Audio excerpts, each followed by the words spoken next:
País e mundo, muito bom dia. Está no ar a manhã informativa da televisão de Moçambique, edição de 11 de junho para o ano de 2026, dia em que arranca a Copa do Mundo no Canadá, México e Estados Unidos. A televisão de Moçambique está acima dos acontecimentos. Vamos às máximas e mínimas previstas para hoje, de acordo com o Instituto Nacional de Meteorologia, começando pela capital do país, Maputo, que vai registrar a máxima de 27 graus e a mínima de 15. Para a cidade de Seixais, espera-se a máxima de 27 graus, a mínima será de 14. Para Inhambane, a máxima será de 27, a mínima a de 18. Partimos para a cidade da Beira, que vai registrar a máxima de 28 graus, a mínima de 16. 24 de máxima e 11 de mínima para a cidade de Chimoio. A cidade de Tete com a máxima de 30 e mínima de 16. Já em Quelimane, espera-se a máxima de 26 graus e a mínima de 15. Previsão para Nampula, 28 de máxima e 15 de mínima. Máxima de 29 e 21 de mínima para a cidade de Pemba. Por fim, a cidade de Lexinga, que vai registrar a máxima de 22 e a mínima de 9. Estamos juntos até às 8 horas. O chefe do Estado, Daniel Chapo, reafirma o interesse e o compromisso do governo de Moçambique em investigar a autoria e os motivos do assassinato do bispo da Diocese de Quelimane, Dom Osório Afonso. Daniel Chapo diz que as autoridades moçambicanas estão a trabalhar para evitar situações de violência extrema de género. O Presidente da República deslocou-se hoje à Anunciatura Apostólica em Maputo, onde expressou solidariedade à Igreja Católica pelo assassinato do bispo da Diocese de Quelimane e administrador apostólico da Arquidiocese da Beira, Dom Osório Citora Afonso. A visita do chefe do Estado ocorre num momento de luto para a Igreja Católica em Moçambique e para o país, que perde uma figura religiosa. O Presidente da República sublinhou que o governo está a desenvolver diligências para o esclarecimento do caso, reiterando que as autoridades vão continuar a trabalhar na investigação dos motivos e da autoria do crime. Queríamos reiterar mais uma vez que, como Governo da República de Moçambique, vamos continuar a trabalhar para investigar, portanto, os motivos e, portanto, a autoria deste crime hediondo, e condenamos veementemente para que a mesma coisa não volte a acontecer no nosso país. Temos 50 anos de independência, vamos fazer 51 anos no dia 25 de junho. É uma coisa que durante todos esses anos de independência nunca aconteceu e não pode nem deve voltar a acontecer mais uma vez. Por isso continuamos a trabalhar, as investigações estão em curso para apurar a responsabilidade e também queremos mais uma vez reiterar as nossas mais sentidas condolências à Igreja Católica, ao povo moçambicano. Na Anunciatura Apostólica, residência do representante do Vaticano em Moçambique, Daniel Chapo foi recebido pelo Núncio Apostólico Dom Luís Miguel Munoz Cárdaba, a quem expressou pessoalmente condolências em nome do governo e do povo moçambicano. Dom Luís Munoz Cárdaba diz que este momento serve de purificação da Igreja. Eu tenho certeza, é a nossa esperança como católicos, e a esperança da Igreja que esta morte, este pequeno sacrifício deste bispo jovem, que seja verdadeiramente uma ocasião para a renovação da Igreja, a renovação, a purificação da Igreja, a purificação da sociedade, a purificação de todos. Não podemos ficar olhando o sangue derramado, não podemos ficar na vingança, nos ódios, não. Temos que todos juntos, todas as pessoas, moçambicanos de boa vontade, católicos, protestantes, muçulmanos, todos. O estadista falou da solidez das relações entre Moçambique e o Vaticano, sublinhando que os laços com a Santa Sé e com a Igreja Católica permanecem intactos. O Conselho de Estado avaliou matérias de importância estratégica em Moçambique e apresentou contribuições centradas no reforço da governação, da estabilidade institucional e da governação do desenvolvimento do país. O órgão, presidido pelo chefe do Estado, Daniel Chapo, destacou a importância do aprofundamento do diálogo nacional inclusivo entre as principais forças vivas da sociedade como instrumento essencial para a preservação da paz, unidade nacional e do fortalecimento do Estado de Direito Democrático. O órgão político de consulta do presidente sublinhou igualmente a pertinência de continuidade de medidas para a promoção de coesão social e do crescimento económico sustentável. Foi reafirmado que a estabilidade institucional e a concertação política são pilares fundamentais para decisões alinhadas ao interesse nacional. O Conselho de Estado reafirmou que continuará a acompanhar a evolução das principais questões nacionais, contribuindo com recomendações que promovam a unidade, a estabilidade política, a consolidação das instituições democráticas em alinhamento com os objetivos estratégicos do Estado moçambicano. Foi reiterado o compromisso de manter o órgão como papel consultivo junto do chefe do Estado com sentido de responsabilidade. O Ministério da Defesa acreditou esta quarta-feira em Maputo 5 adidos de defesa das repúblicas do Ghana, da Indonésia, Japão, Malawi e Zâmbia. A ação diplomática visa impulsionar a cooperação bilateral e reforçar os mecanismos de colaboração no domínio da defesa.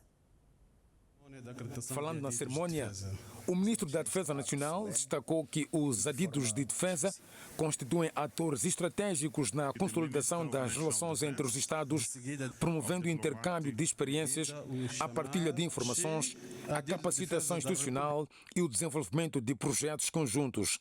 Pretendemos aprofundar uma cooperação robusta, que transcenda a formação técnica de quadros, bem como ambicionamos uma troca de experiências de alto nível em áreas críticas, como a segurança marítima, a proteção de infraestruturas offshore, a indústria de defesa, posicionando esta colaboração como um pilar essencial para a nossa autonomia estratégica, para a defesa dos interesses soberanos de ambas as nações.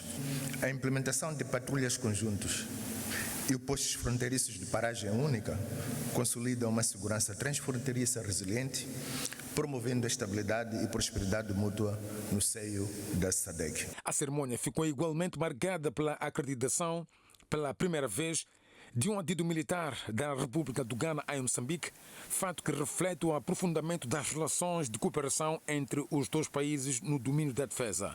Na ocasião, Cristóvão Chume sublinhou as potencialidades existentes no aprofundamento da cooperação com cada um dos países representados, com enfoque para a segurança marítima, a proteção de infraestruturas estratégicas, a formação de quadros e segurança dos corredores logísticos regionais.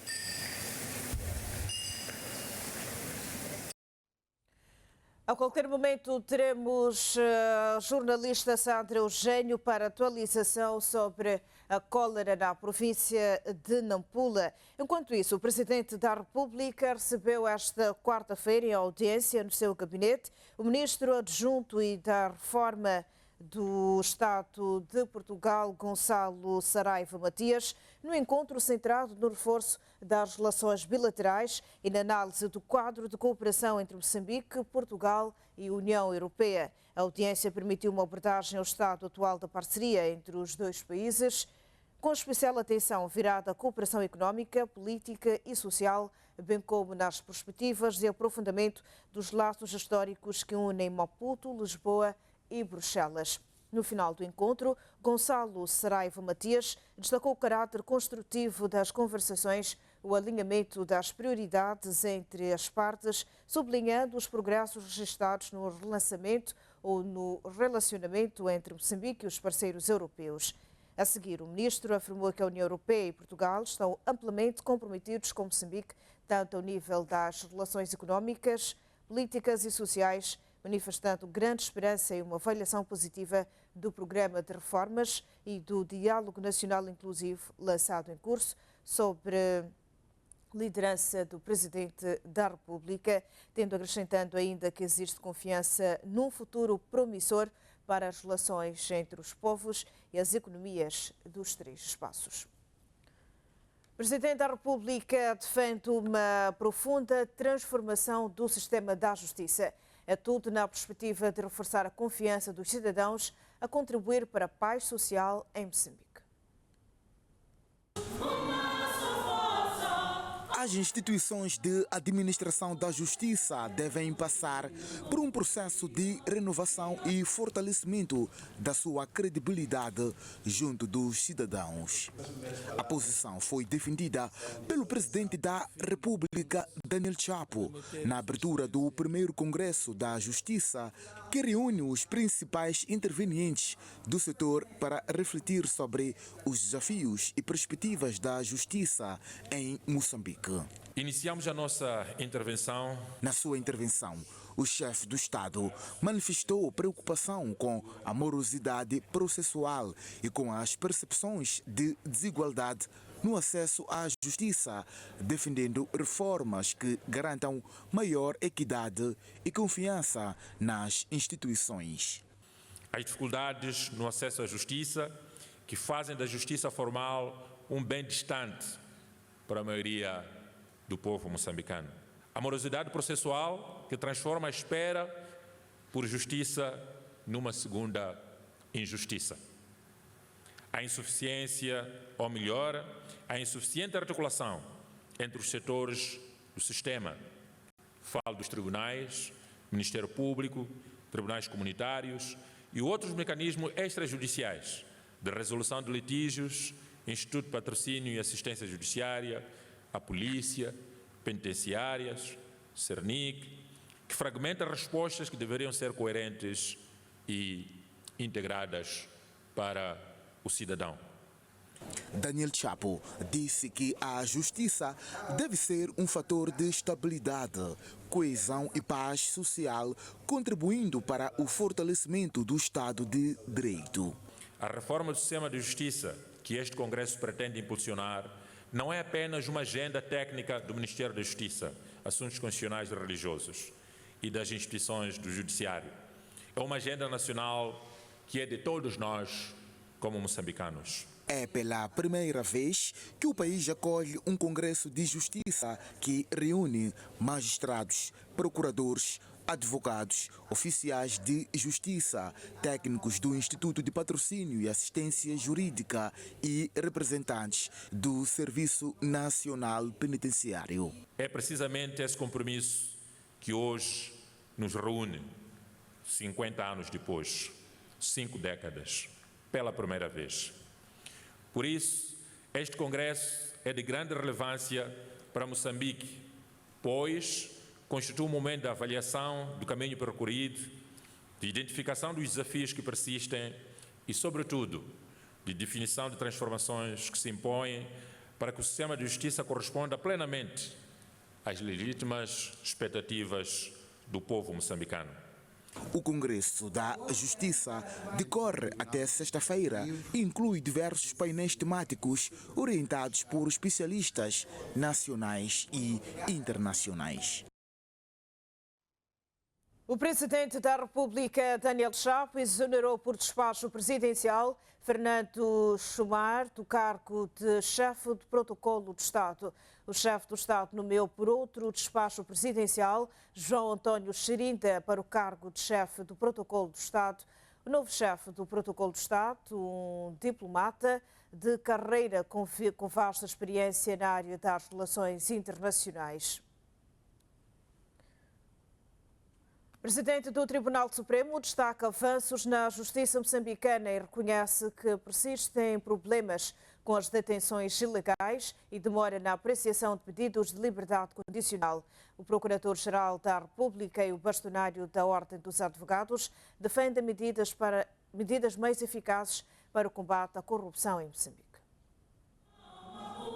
O Congresso Nacional da Justiça surge como uma das iniciativas destinadas a responder aos desafios identificados no âmbito do diálogo nacional inclusivo, com destaque para a reforma judicial e o reforço da separação de poderes. Que é a primeira vez que na nossa República os 3 poderes do Estado, poder executivo, legislativo e judicial, sentam à mesma mesa com a academia, a sociedade civil e o setor privado.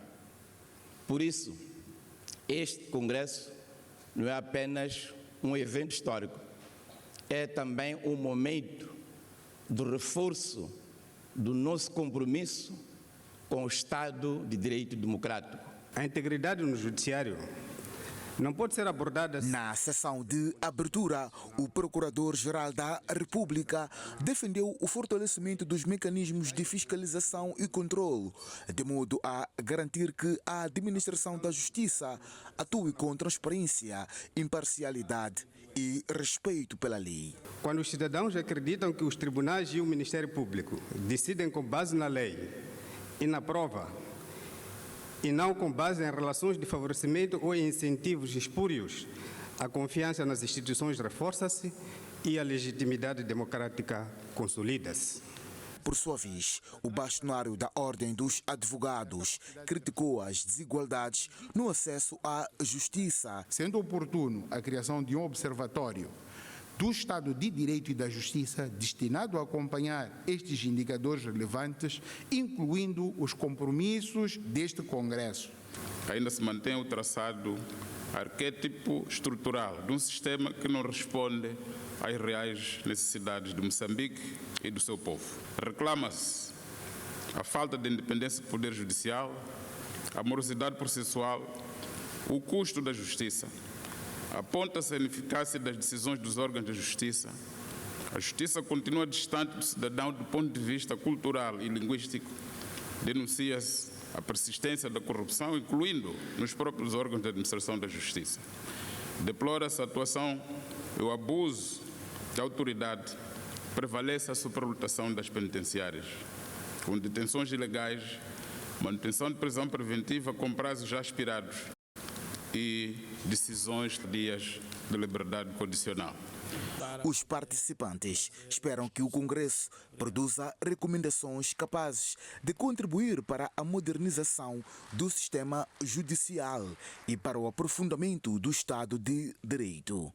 O encontro deverá terminar com a aprovação de propostas que servirão de base para futuras reformas legislativas no contexto do diálogo nacional inclusivo. Foram ontem enterrar os restos mortais de José Sixpence, jornalista e assessor de imprensa da Primeira-Ministra. Sixpence perdeu a vida vítima de doença.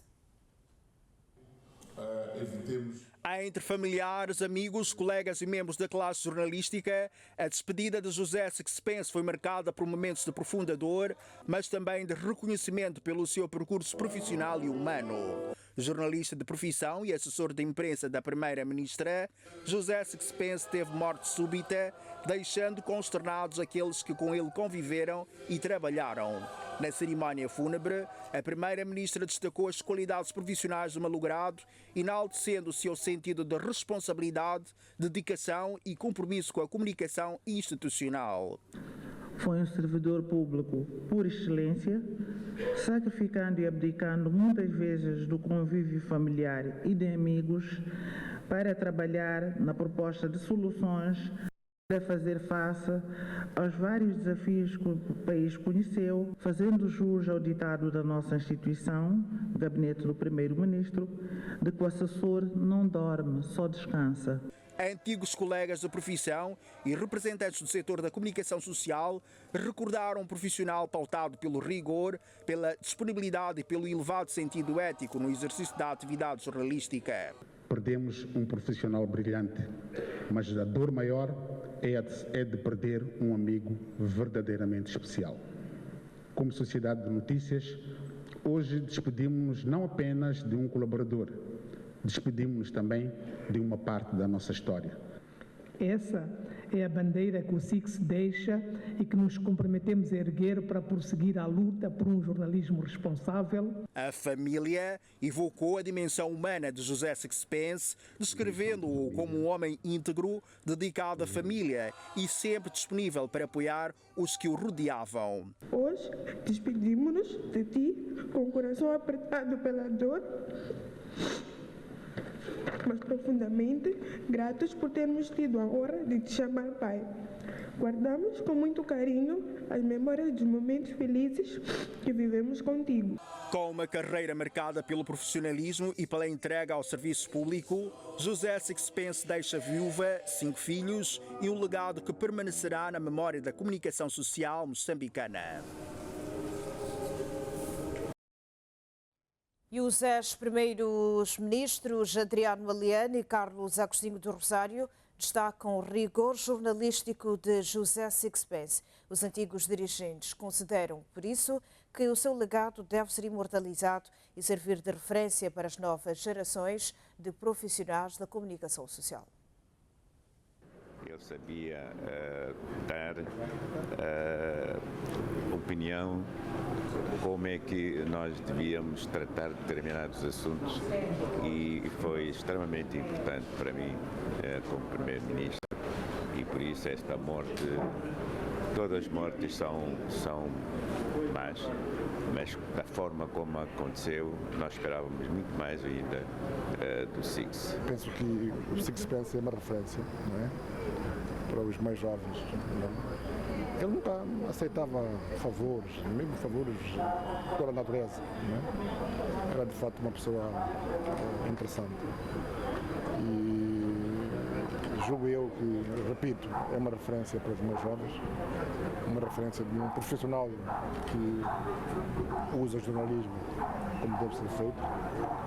E perdemos de fato um grande jovem, um grande jornalista, um grande filho deste país. E continuamos com mais notas deste Bom Dia Moçambique. 117 moçambicanos vão beneficiar este ano de bolsas de estudo para níveis de licenciatura, mestrado e doutoramento na Índia. Segundo o vice-secretário do Consulado Indiano em Moçambique, os estudantes irão frequentar vários cursos com destaque para Medicina, Economia e Engenharia Informática. A garantia da disponibilidade de bolsas de estudo oferecidos pelo governo indiano foi anunciado esta terça-feira na cidade de Inhambane pelo vice-secretário do Consulado da Índia em Moçambique durante o encontro de cortesia que manteve com a secretária do Estado de Inhambane, Bendita Lopes. Este ano o governo da Índia vai financiar 117 bolsas de estudo para graduação, licenciatura, pós-graduação, doutoramento e PhD. O diplomata indiano garante que o seu país vai continuar a oferecer bolsas de estudo para que mais moçambicanos se formem no seu país em diversos ramos do saber.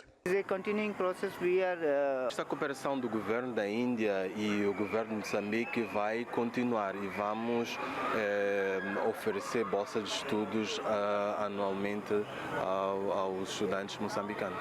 It will be continuing for many years too. Dos 117 moçambicanos beneficiários de bolsas de estudo, este ano 8 são da província de Inhambane. É mais do que uma oportunidade para uma formação profissional e desenvolver minhas habilidades profissionais, assim como acadêmicas.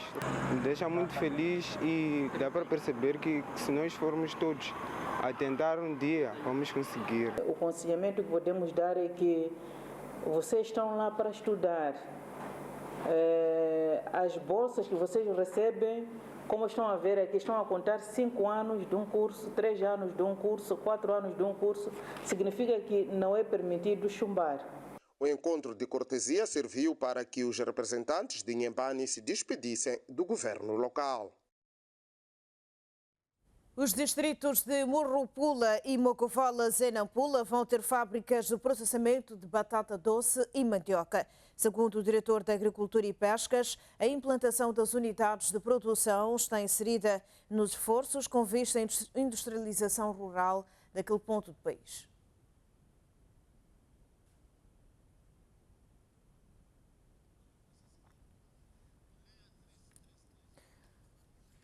Vamos agora até a província do Niassa. Domingos Sabit vai falar dos impactos da reabilitação dos canais do Aquaparque e represa de Imajune para a atividade de aquacultura. O Ministério da Agricultura, Ambiente e Pescas e parceiros investem mais de 12 milhões de meticais para esta iniciativa. Detalhes, Domingos Sabit, bom dia.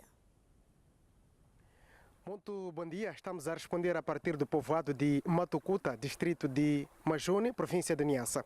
Nesta intervenção vamos falar do projeto de aquacultura, uma atividade desenvolvida pela Associação Isaura News, uma associação liderada por uma mulher. São 16 membros nesta associação, em que destes apenas um é homem. Mas para tal, vamos conversar com a dona Cristina Said, que é a presidente desta associação, a quem agradecemos por ter acedido ao nosso convite. Estamos aqui a ver esses trabalhos que vocês desenvolvem. Neste momento está-se no processo de limpeza dos tanques. Como é que é a vossa atividade nesta zona? A nossa atividade nesta zona está sendo andado bem.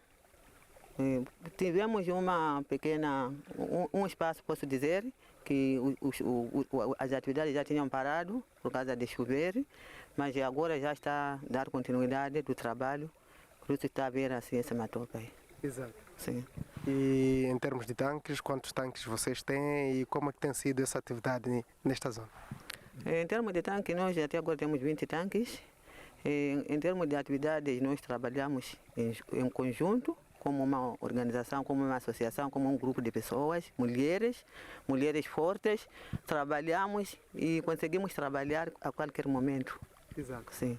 Também acabaram se beneficiando de algumas infraestruturas. Conseguimos ver a represa e igualmente também temos aqui outras infraestruturas complementares. Com isso, quais são os ganhos que estão a ter?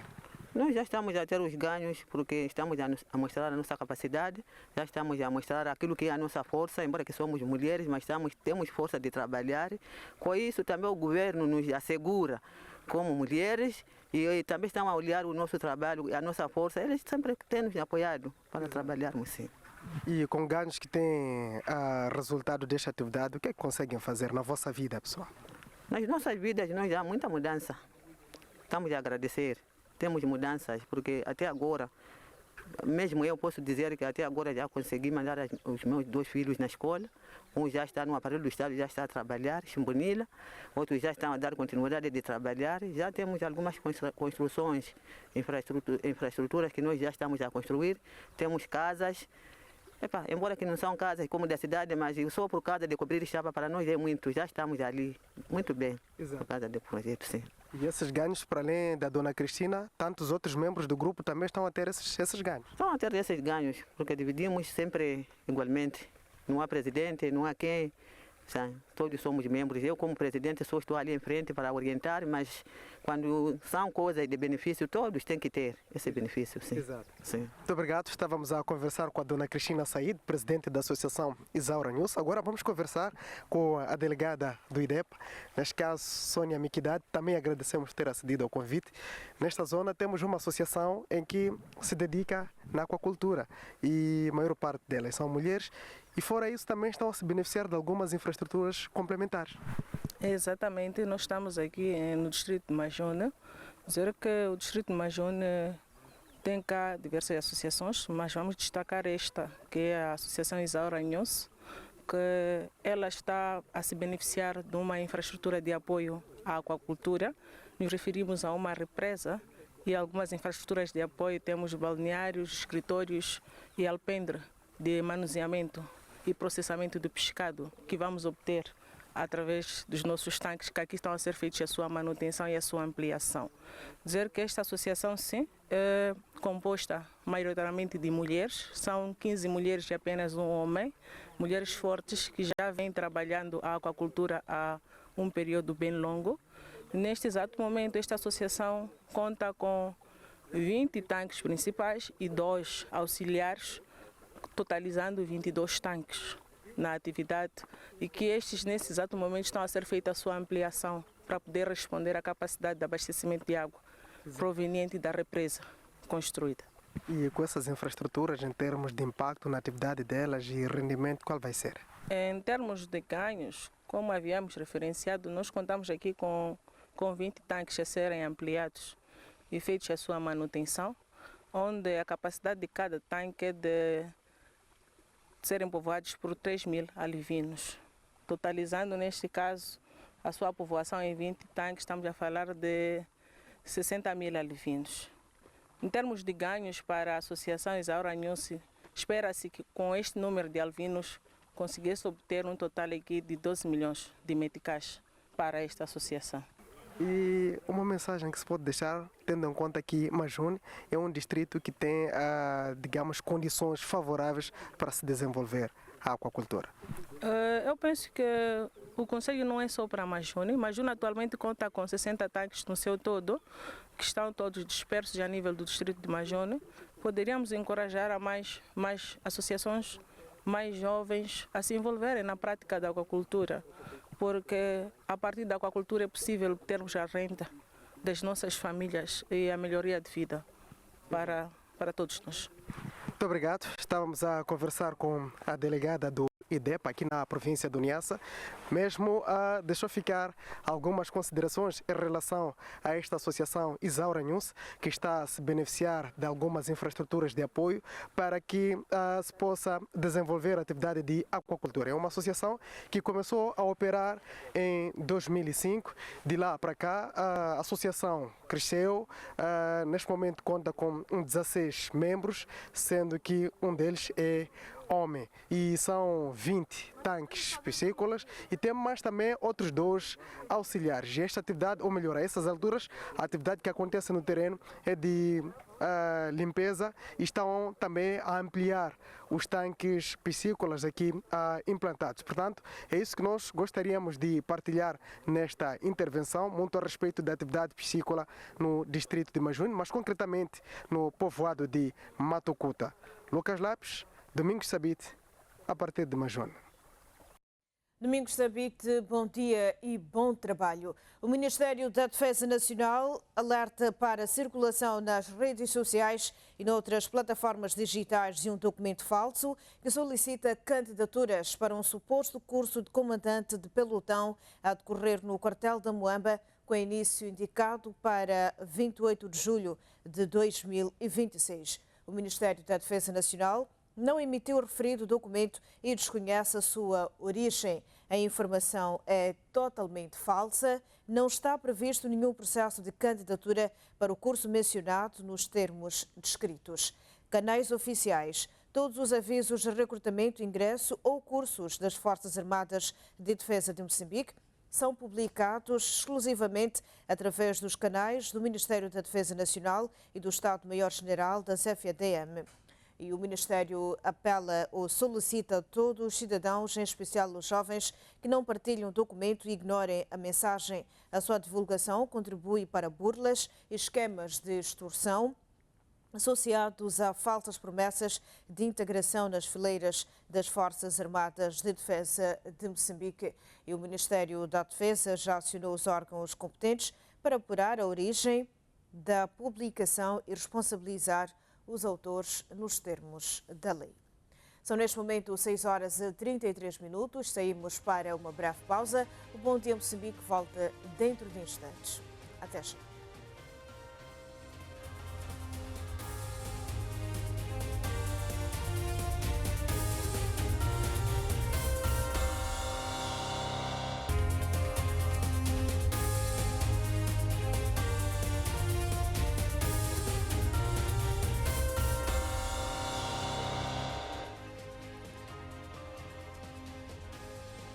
Bem-vindo de volta. Estados Unidos da América, França, Brasil e Indonésia querem investir na província de Itata nos setores de energia, mineração, agricultura e turismo. Os 4 países prometem mobilizar investidores para participarem na conferência internacional prevista para outubro próximo em Tete.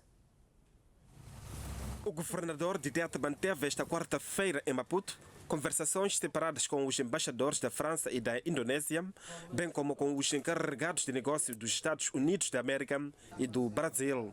Os encontros surgem no contexto da Conferência Internacional de Investimentos de TET, a ter lugar de 8 a 10 de outubro próximo. As terras raras, os minerais críticos interessam-nos, mas tem muito mais dos minerais críticos. Falamos de eletricidade, as duas grandes barragens, agricultura, ou seja, uma província com imensa potência. Falaremos com algumas empresas americanas para ver se teriam interesse em assistir a esta conferência. Já temos este projeto de barragem de Mbanancoa, com a participação da empresa francesa pública. Este muito importante projeto poderia atrair outras empresas francesas no sector da energia. Falamos com o governador das outras possibilidades em termos de agricultura, de turismo. 15 países já confirmaram presença no evento e o executivo intensifica a mobilização de empresários estrangeiros para investirem na província. Queremos agradecer o Ministério dos Negócios Estrangeiros, com quem estamos a trabalhar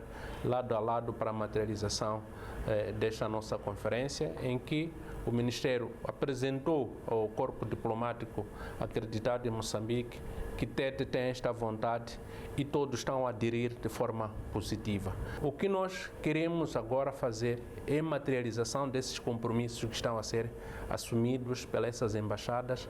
Na perspectiva deles, tragam os investidores, identifiquem as áreas de investimento, criem parcerias com as nossas empresas sediadas na província de Tete e trazermos desenvolvimento para a nossa província. A província de Tete espera receber mais de 600 participantes neste evento internacional, que deverá contar com a presença do chefe do Estado, Daniel Chapo.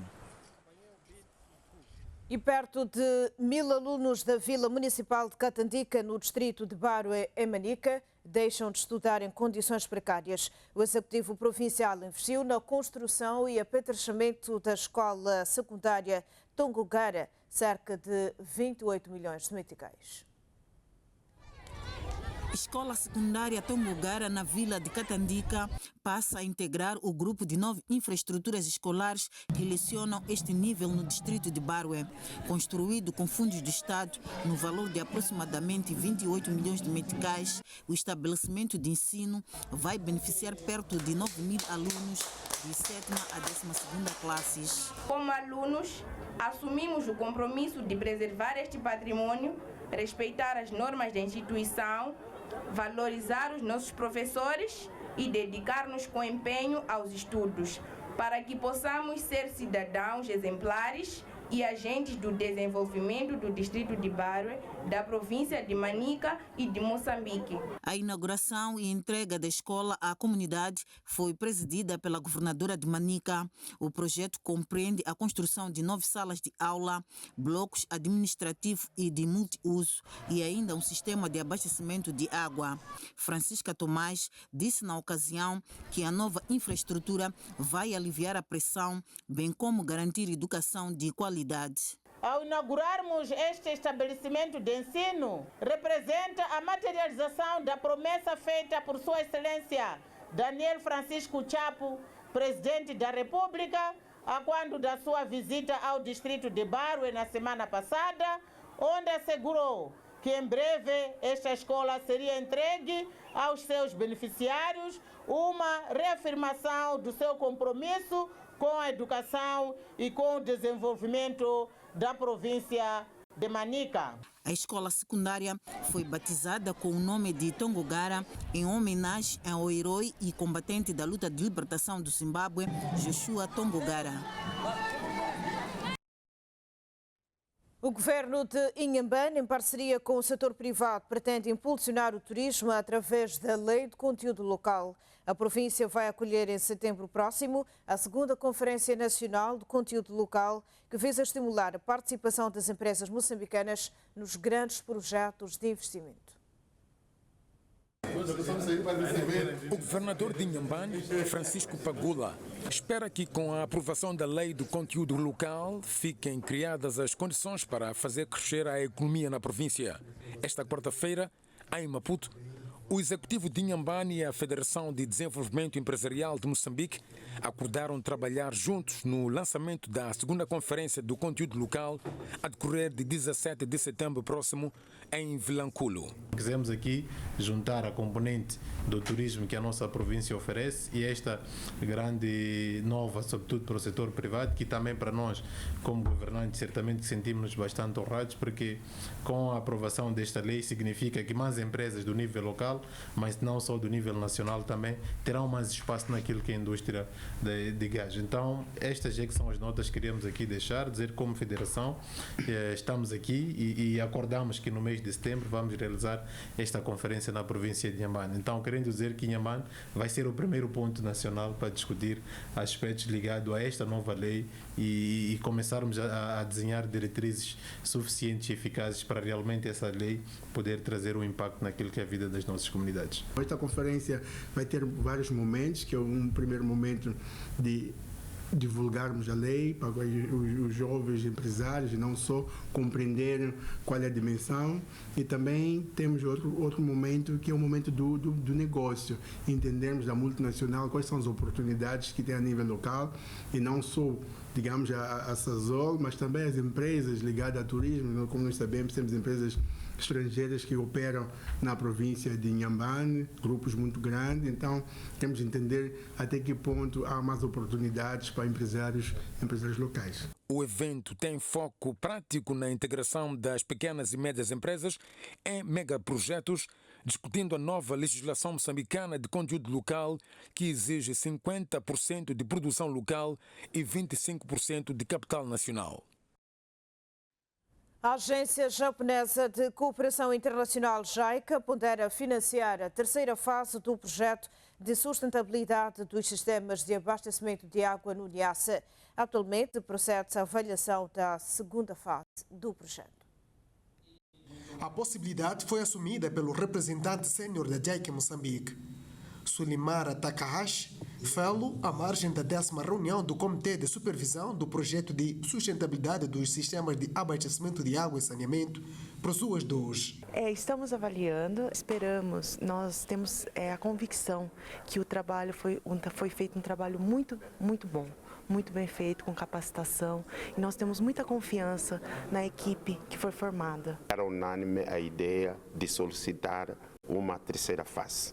Do impacto ou do feedback dado, do retorno que a JICA recebeu, a equipe técnica da JICA que estava aqui a fazer a avaliação recebeu, eles mostraram-se bastante satisfeitos porque sentiram que com a implementação do projeto há melhorias na província. O impacto é neste momento positivo. Conseguimos alcançar, para além dos sistemas, conseguimos concluir a fonte dispersa que estava no projeto, e todas essas fontes dispersas, assim como os sistemas, estão operacionais. Por outro lado, a Autoridade Reguladora de Água e Saneamento assume o compromisso de fiscalizar os sistemas para garantir a sua sustentabilidade. Esta intenção de se expandir o apoio da JICA para mais sistemas de abastecimento vai permitir que o regulador também expanda a sua ação regulatória, onde são construídos sistemas de abastecimento de água, onde há um serviço público de abastecimento de água. Nós, como fiscais, temos que estar lá. Com a implementação do Prosuas 2, perto de 100.000 pessoas beneficiam de água potável com a abertura de 5 sistemas e 100 fontes dispersas. A governadora do Niassa garante reposição do estoque de medicamentos e material médico-cirúrgico destruído pelo vendaval no Centro de Saúde de Chuanjota, no distrito de Muembe. No entanto, Elina Masengel aconselha o uso da parte dos fármacos e materiais médico-cirúrgicos reaproveitáveis. A chuva intensa, acompanhada de ventos fortes e queda de granizo do último fim de semana, deixaram parte do Centro de Saúde de Chuanjota, localidade do mesmo nome, distrito de Muembe, no Niassa, neste estado. Cobertura da maternidade e de outros serviços, incluindo armazém de medicamentos, removida. Tudo que estava lá, quantos livros, alguns materiais médicos cirúrgicos acabaram molhados e alguns danificados. Medicamentos e materiais médico-cirúrgicos no chão, molhados, alguns dos quais destruídos. 3 dias depois do sinistro natural, a governadora do Niassa visitou a unidade sanitária e deparou-se com alegada apatia dos funcionários e dirigentes. Não fizeram nada, apesar de terem uma situação dessas, mas pelo menos deviam recolher aquelas coisas, aquele material que ainda é possível usar e guardar num sítio mais seguro, mas encontramos aí a situação não é muito boa. Elina Judite Massengel instruiu as autoridades da saúde do posto administrativo de Chico Nono e do distrito de Muembe para mobilizar um grupo de pessoas a ajudarem a reaproveitar o material que é possível aproveitar. Tem medicamentos que estão ainda selados, que eu acho que são possíveis de serem utilizados. Há muito material que ainda é possível aproveitar. A chefe do Executivo Provincial do Niassa prometeu reposição dos medicamentos e materiais médico-cirúrgicos destruídos no Centro de Saúde de Chuanjota pelo vendaval e queda de granizo no último fim de semana. É um estoque que se tinha, por exemplo, para 3 meses. Com essa intempérie, algum material ficou estragado. Elina Judite Massengel, governadora do Niassa, e os desafios do impacto da chuva intensa, acompanhada de ventos fortes e queda de granizo no Centro de Saúde de Chuanjota, localidade do mesmo nome, posto administrativo de Chico Nono, distrito de Muembe.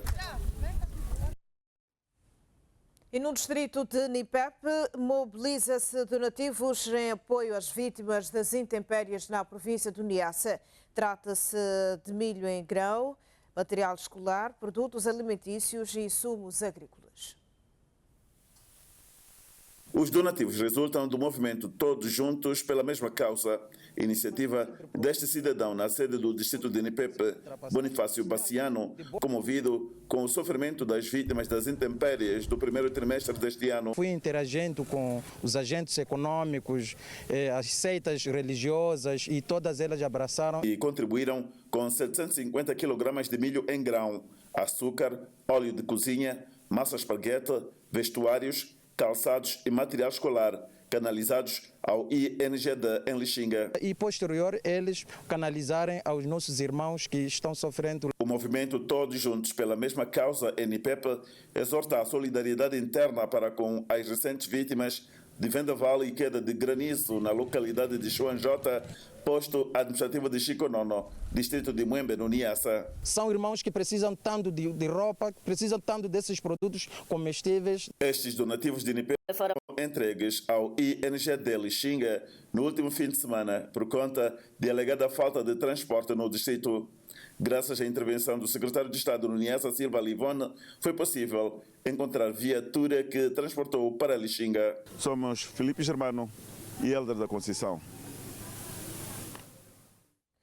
E na província de Maputo, o secretário de Estado, Henriques Bongés, incentiva as comunidades costeiras a apostarem cada vez mais na criação de peixe em cativeiro, como forma de fortalecer a economia. Segundo o dirigente, a prática pode ajudar no crescimento da economia da província e do país, bem como as famílias que enfrentam dificuldades para realizar atividades pesqueiras no mar.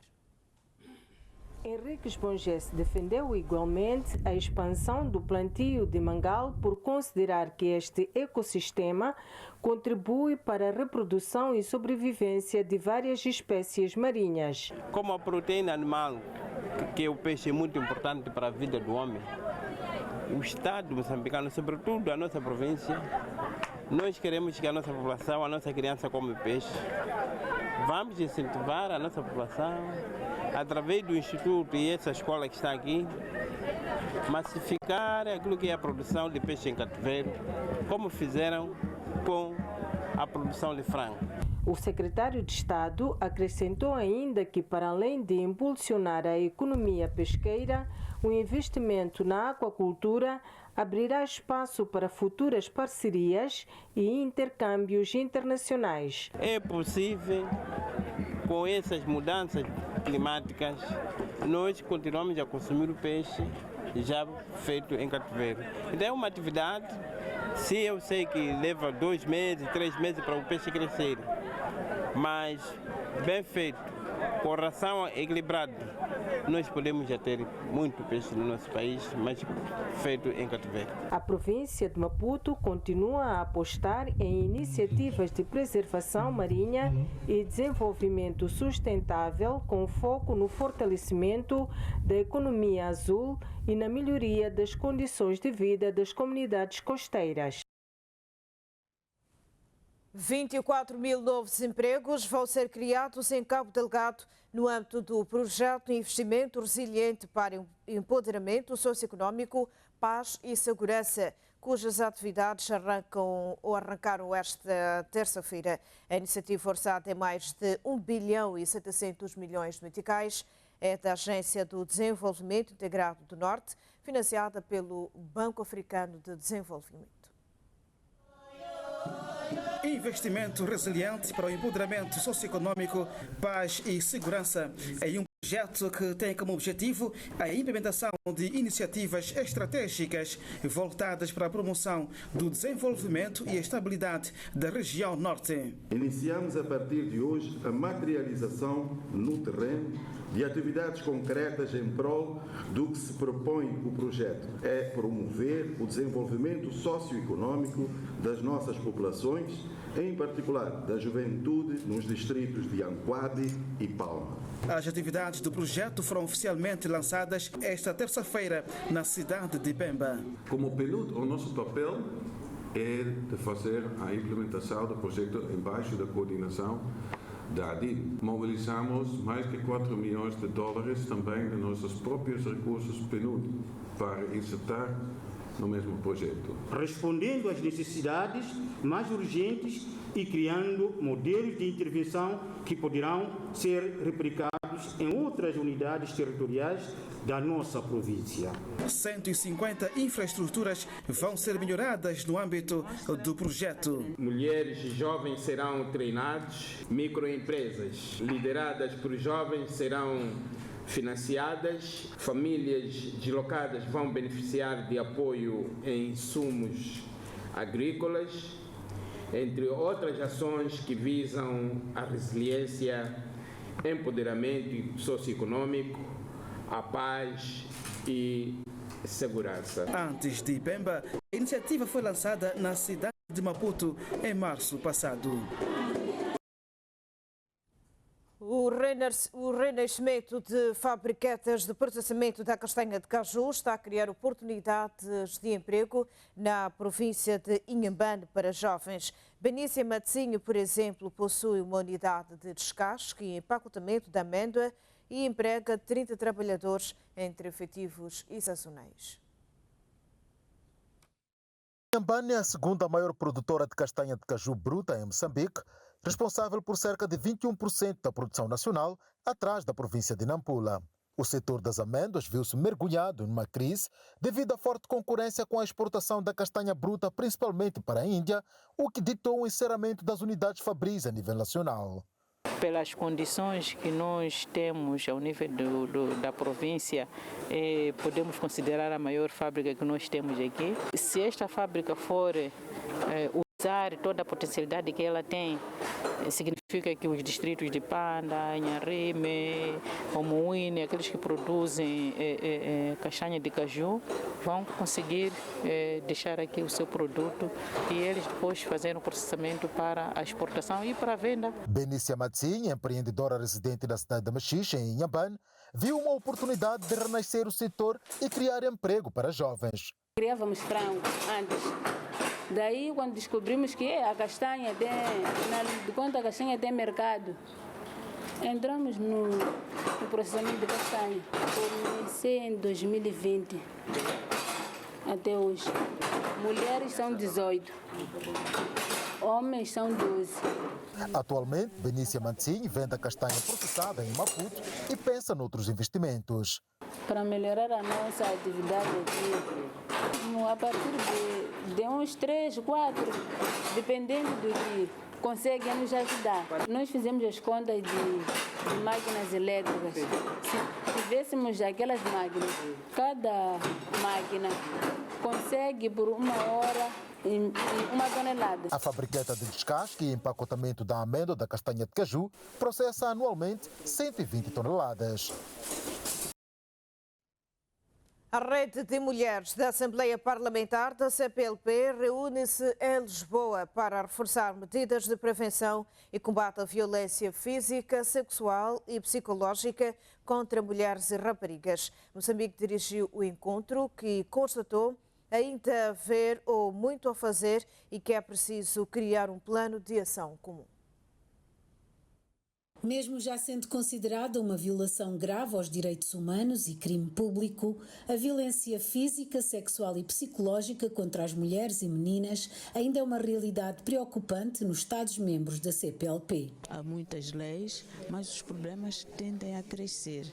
Moçambique não está parada, está funcionando. Nós temos centros de acolhimento das vítimas, mas muitas delas não vêm, muitas não denunciam. Ainda temos o problema que é um desafio, a educação, né? É preciso educá-las. Elas são violentadas, mas ficam caladas porque a parte econômica contam, né? O agressor é quem provém tudo e elas se calam e vão. Muitas vezes o agressor é o marido, o agressor é o pai, o agressor é o irmão. Elas ficam caladas, é um familiar. A rede de mulheres parlamentares da CPLP pretende criar um plano de ação comum para o combate mais eficaz do problema.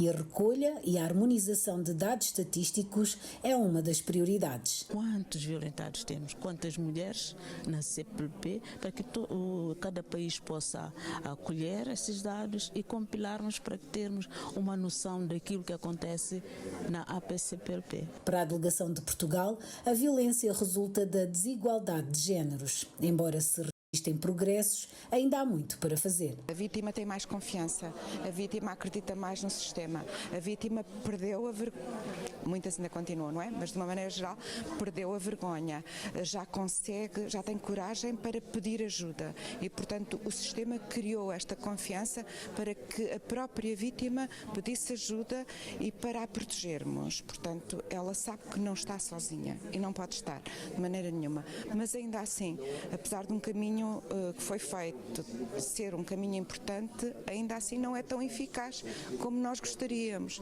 sobretudo num momento onde os próprios direitos das mulheres estão a andar para trás. O sociólogo Manuel Moreno, um dos autores da Convenção de Istambul, refere que a violência contra as mulheres e meninas é um problema que tende a piorar e que se prolongará no tempo e que é importante educar a partir da idade infantil. O problema é que estamos perante um problema estrutural que tem décadas, se não séculos, muitas vezes, nas nossas sociedades. Enraizado, inscrito dentro de nós. Então há que, a partir do momento em que tomamos consciência que é um problema que tem esta dimensão que eu disse aqui, não é?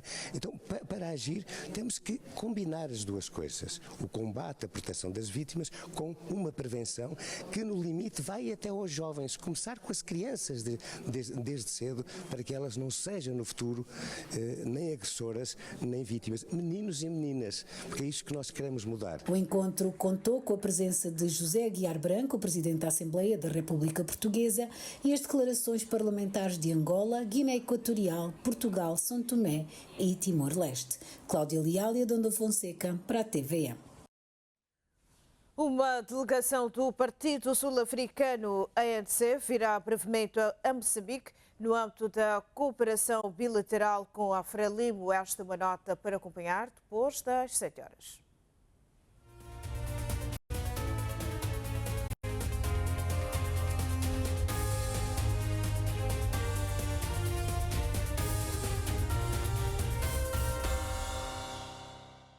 São 7 horas em todo o território nacional. Assinalamos assim a segunda e última hora do Bom Dia Moçambique.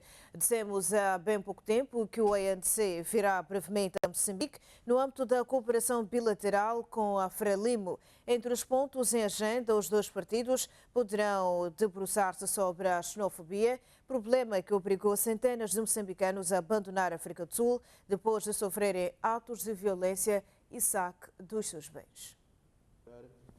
A Frelimo tem uma amizade histórica com o Partido Congresso Nacional Africano, ANC, o mais poderoso no governo da África do Sul. Como dissemos, a xenofobia é um mal social. Há esforços de trabalho que estão a ser realizados tanto pelo governo assim como pelo partido e muito recentemente estará cá também uma delegação de alto nível do ANC, entre diferentes pontos de agenda. Este ponto vai ser objeto de aprofundamento. O impacto da xenofobia na África do Sul foi um dos pontos debatidos na sessão da Comissão Política da Frelimo, realizada esta quarta-feira. Pedro Guilherme diz que a Frelimo não está a favor do uso da violência para responder ao movimento anti-imigrantes na África do Sul. Qualquer posicionamento de repúdio à xenofobia é saudável, é louvável, embora não é saudável nem recomendável que cada um encontre a sua própria solução, esquecendo-se que temos instituições apropriadas para desempenhar este papel, que é zelar pelo bem-estar e promoção da justiça social, que são o bem mais precioso de qualquer sociedade. A Frelimo dá nota positiva à governação de Daniel Chapo nos domínios de defesa e segurança, política externa e no desenvolvimento econômico. A implantação de uma unidade industrial de montagem de veículos automóveis no nosso país. A concessão de infraestruturas de Porto Seco de Moatize, na província de Tete, em regime de parceria igualmente público-privada. Concessão das infraestruturas das fronteiras de paragem única de Calomwe e Zobo, na província de Tete, compreendendo a exploração de respectivos serviços nessa mesma base de parceria público-privada. Na mesma sessão, a Frelimo repudiou o assassinato do bispo católico em Quilimane, na Zambésia, e apelou à rápida investigação com vista ao esclarecimento do crime. A Frelimo no Niassa defende a implementação de medidas eficazes para garantir a segurança da população face ao conflito homem-fauna-bravia.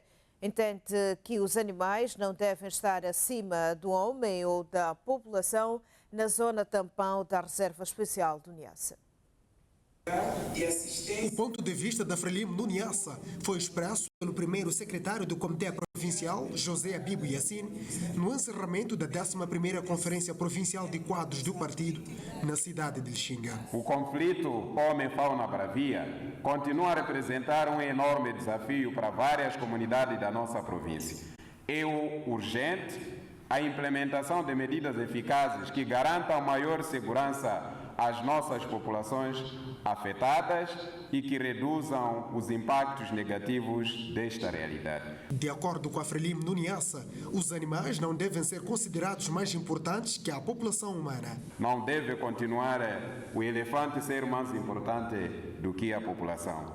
Temos que compreender que a vida humana não tem valor. Não tem valor suficiente para ser paga. Então, todos temos que assumir a responsabilidade de proteger a vida humana.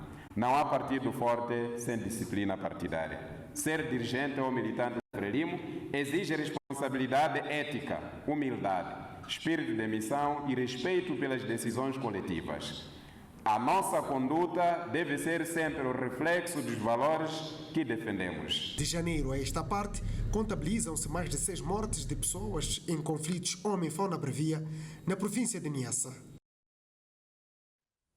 A primeira-dama destaca a importância do amor como a chave para o sucesso das famílias moçambicanas. Guetta Chapo falava sexta-feira em Maputo durante a Gala Mulher Nota 20, realizada no âmbito do 30º aniversário da União para o Desenvolvimento Estudantil. O reconhecimento do contributo da mulher esteve no topo da Gala Mulher Nota 20, realizada esta quarta-feira em Maputo. O evento enquadra-se nas celebrações dos 30 anos da União para o Desenvolvimento Estudantil, UNDE. Como convidada de honra, a primeira-dama Guetta Chapo falou da importância da mulher na edificação do país. De nascer o sol, falamos da mãe, que é a primeira a acordar e a última a dormir todos os dias. Não é verdade, mulheres?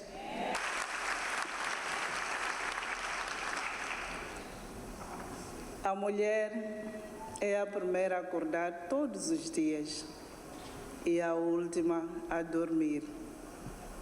Ela só dorme depois do filho mais velho dormir. Quem é este filho? Não ouvi bem.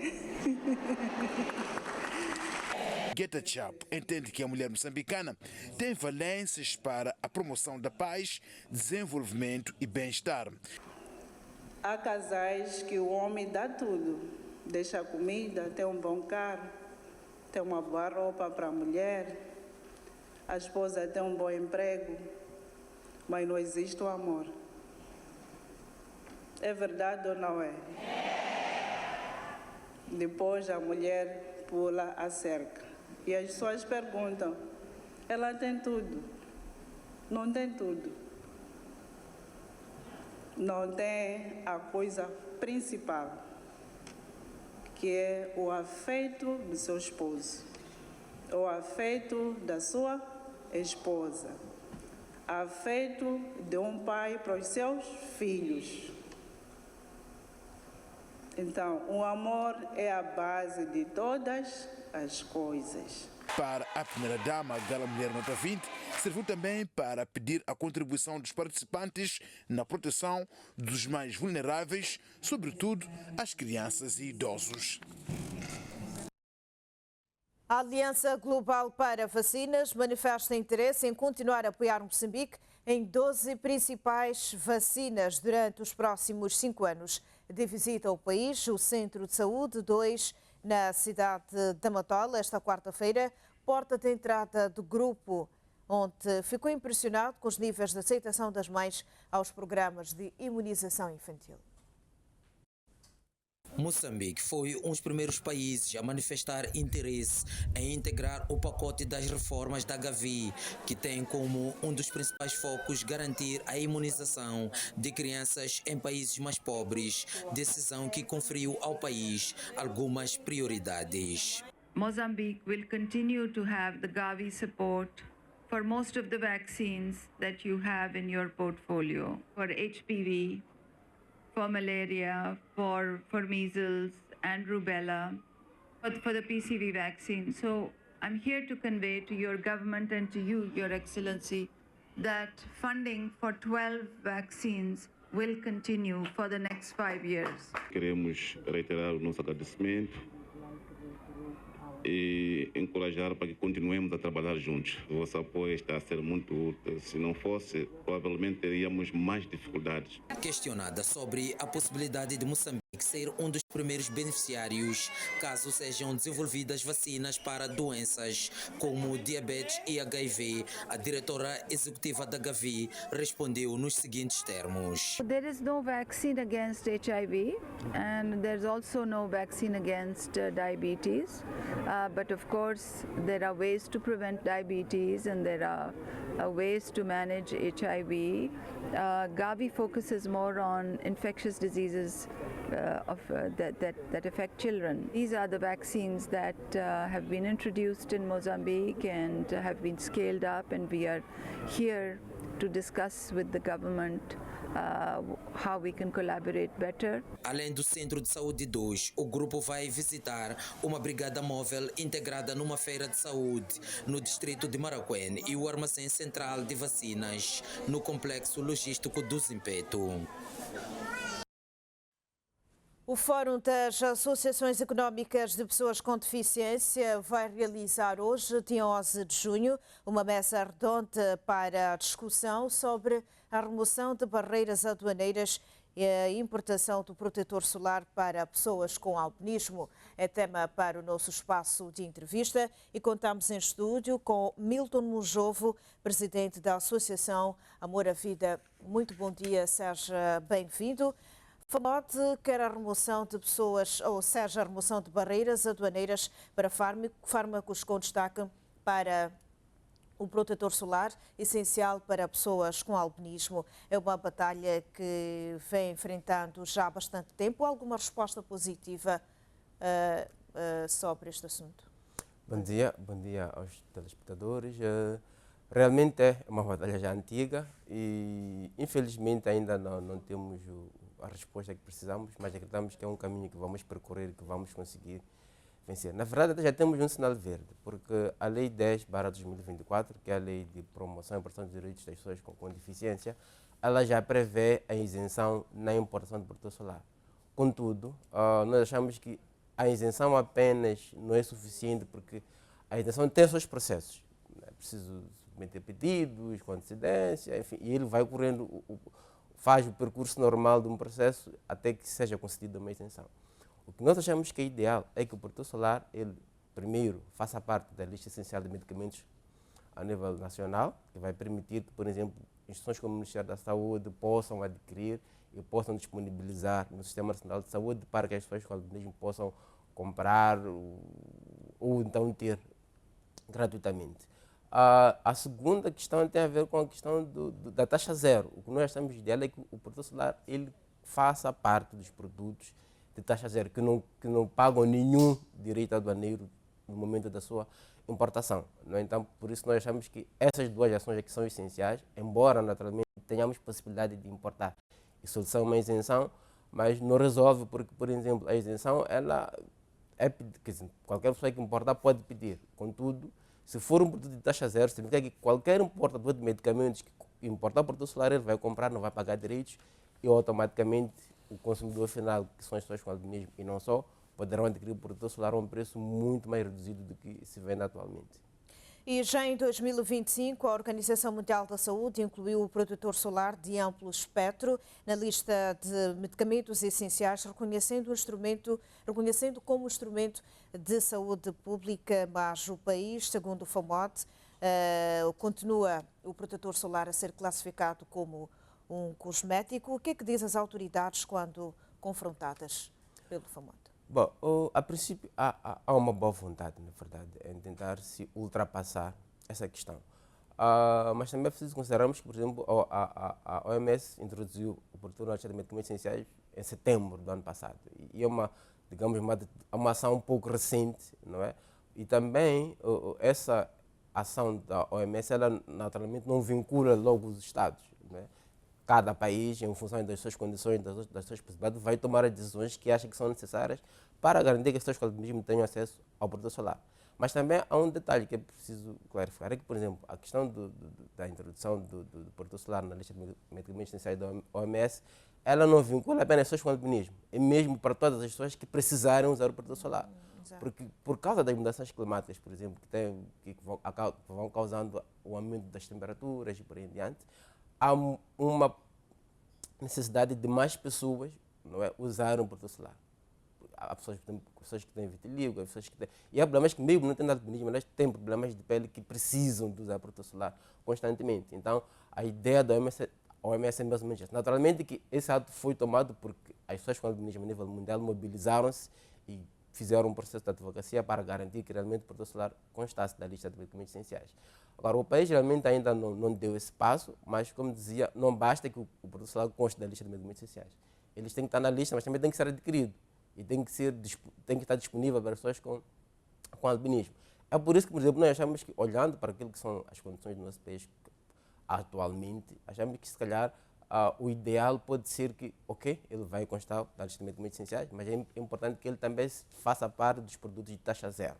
Porque só assim que vamos permitir que, mesmo nas farmácias privadas, o produto solar seja adquirido a um preço muito mais reduzido. Há outras possibilidades que podem ser naturalmente avaliadas, como a questão, por exemplo, da compra a preços bonificados. Naturalmente que isso depois pode envolver encargos por parte do governo, e se calhar pode não ser o ideal.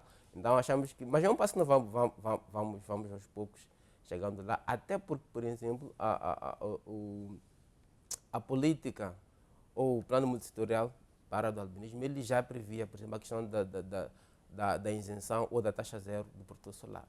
Então acho que é meio uma questão de harmonizar os instrumentos que existem e garantir que, de facto, essas barreiras sejam removidas, que as pessoas com albinismo tenham acesso ao protetor solar com a menor dificuldade possível. E por quanto é que adquirem mais ou menos o protetor solar? Em média, podemos dizer que custam geralmente 3.000 meticais, protetor solar adequado. Porque existem mais, alguns a baixo custo, mas não são adequados. Um adequado custa em média 3 mil meticais. E uma pessoa com albinismo, por exemplo, ela precisa em média de cerca de 1 litro a 1,5 litro de protetor solar por mês. E os produtos solares geralmente que são vendidos, eles têm entre 75 a 100 mililitros. Então é só imaginar 3 mil meticais, 100 ml para 1 litro, 1,5 litro, são cerca de 10 a 15 unidades. E a pessoa gastaria em média 15 mil, 30 mil meticais só a comprar protetor solar. Exato. E o não uso deste protetor solar pelas pessoas com albinismo acaba propiciando ou deixando-os vulneráveis ao cancro da pele? Sim, porque por causa do sol, da radiação solar, as pessoas com albinismo, elas não podem se expor ao sol. Mas é quase que impossível não se expor ao sol, porque as pessoas têm uma série de atividades que têm que fazer no seu dia a dia. E essa exposição ao sol, os efeitos dos raios ultravioletas, eles são minimizados ou reduzidos usando o protetor solar, porque ele funciona como uma barreira. Quem usa protetor solar automaticamente vai evitar ou vai se proteger contra o cancro da pele. Claro que essa não é a única medida, existem outras medidas que podem ser adotadas, mas elas têm que ser medidas combinadas. Porque não usar protetor solar, por exemplo, ainda que a pessoa use roupas de mangas compridas, ela vai estar vulnerável a apanhar o cancro da pele. Mas também usar o protetor solar são outras medidas também. Não, então, mas o fato é que o protetor solar é, até aqui, pelo menos do ponto de vista científico, a medida mais adequada para a prevenção do cancro da pele. E fora o protetor solar, que outros produtos essenciais vocês gostariam que tivessem esta mesma sorte ou, no mínimo, adquirirem assim de uma forma bonificada? Bom, nós achamos que, por exemplo, há fármacos que usam para a dermatologia, que até constam da lista de medicamentos essenciais, mas infelizmente são adquiridos, acho, em quantidades muito reduzidas. Então, a gente sempre quando vai ao hospital, quase que nunca estão disponíveis lá e temos que sempre comprar nas farmácias privadas. Naturalmente que alguns a um preço aceitável, outros nem por isso, e se calhar o exercício que nós precisamos fazer daqui para frente é em coordenação com o pessoal da dermatologia, vermos, por exemplo, qual é o nível de procura de alguns fármacos, vermos qual é a capacidade de aquisição do governo e vermos se de facto há ou não necessidade de, por exemplo, se reduzir a taxa de alguma coisa em relação à importação desses fármacos, mas acreditamos que são fármacos, o grande problema é que eles não estão disponíveis no Sistema Nacional de Saúde Pública. Agora, há naturalmente os cremes hidratantes, por exemplo, também são essenciais para as pessoas com albinismo e que eles custam também, alguns muito caros nas farmácias privadas. Achamos que se calhar podemos fazer um exercício para chegar a um meio termo, para garantir que as pessoas com albinismo também tenham acesso a estes cremes hidratantes para manter a sua pele saudável. E porque estamos na semana do Dia Internacional de Consciencialização sobre o Albinismo, esta mesa redonda é apenas mais uma atividade. O que é que vai acontecer até o dia 13? Bom, nós já ao longo da semana começamos com palestras de sensibilização comunitária, começamos com visitas a algumas famílias de pessoas com albinismo que encontram-se em situação de vulnerabilidade. Vamos ter hoje a mesa redonda que vai discutir a questão das barreiras no setor protetor solar, mas também teremos uma marcha no sábado, que vai culminar com uma feira aqui em Maputo. Teremos também a réplica em Quelimane, em Tete e em Pemba. E também há outras províncias que estão a fazer atividades que vão fazer, como Gaza, Nampula. Então, a ideia é que, a princípio, é um movimento que vai acontecer em quase todo o país. E esperamos nós que consigamos alcançar os resultados que nós previmos. Assim seja, bom trabalho e até uma próxima oportunidade. Muito obrigado. Milton Mujovo, presidente da Associação Amor à Vida. Estivemos aqui a conversar sobre a mesa redonda que vai ter lugar na cidade de Maputo, com o objetivo de consciencializar ou debater com várias instituições, com destaque para a Autoridade Tributária, a Direção Nacional de Assistência Médica, a Autoridade Reguladora de Medicamentos e Central de Medicamentos e Artigos Médicos sobre a remoção de barreiras aduaneiras na importação do protetor solar para as pessoas com albinismo. Vamos agora até a cidade de Nampula. Sandra Eugênio vai fazer uma breve atualização sobre os casos de cólera. Bom dia.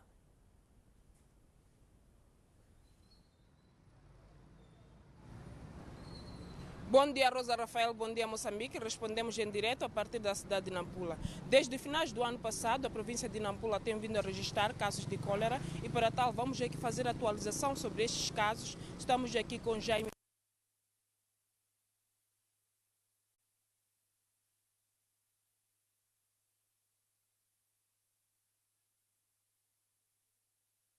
Em termos de casos, atualmente. Bom dia. Em primeiro lugar, gostaria de saudar a todos aqueles que acompanham o Bom Dia Moçambique. Para a província de Nampula, nós sentimos que a situação da cólera tende a melhorar. Até há sensivelmente 5 semanas, nós tínhamos boa parte dos distritos a registrar em casos de cólera. Praticamente eram 13 distritos. E atualmente nós temos apenas 4 distritos, que são os casos de Nacala Velha, Meconta, o distrito de Nampula e Ilha de Moçambique.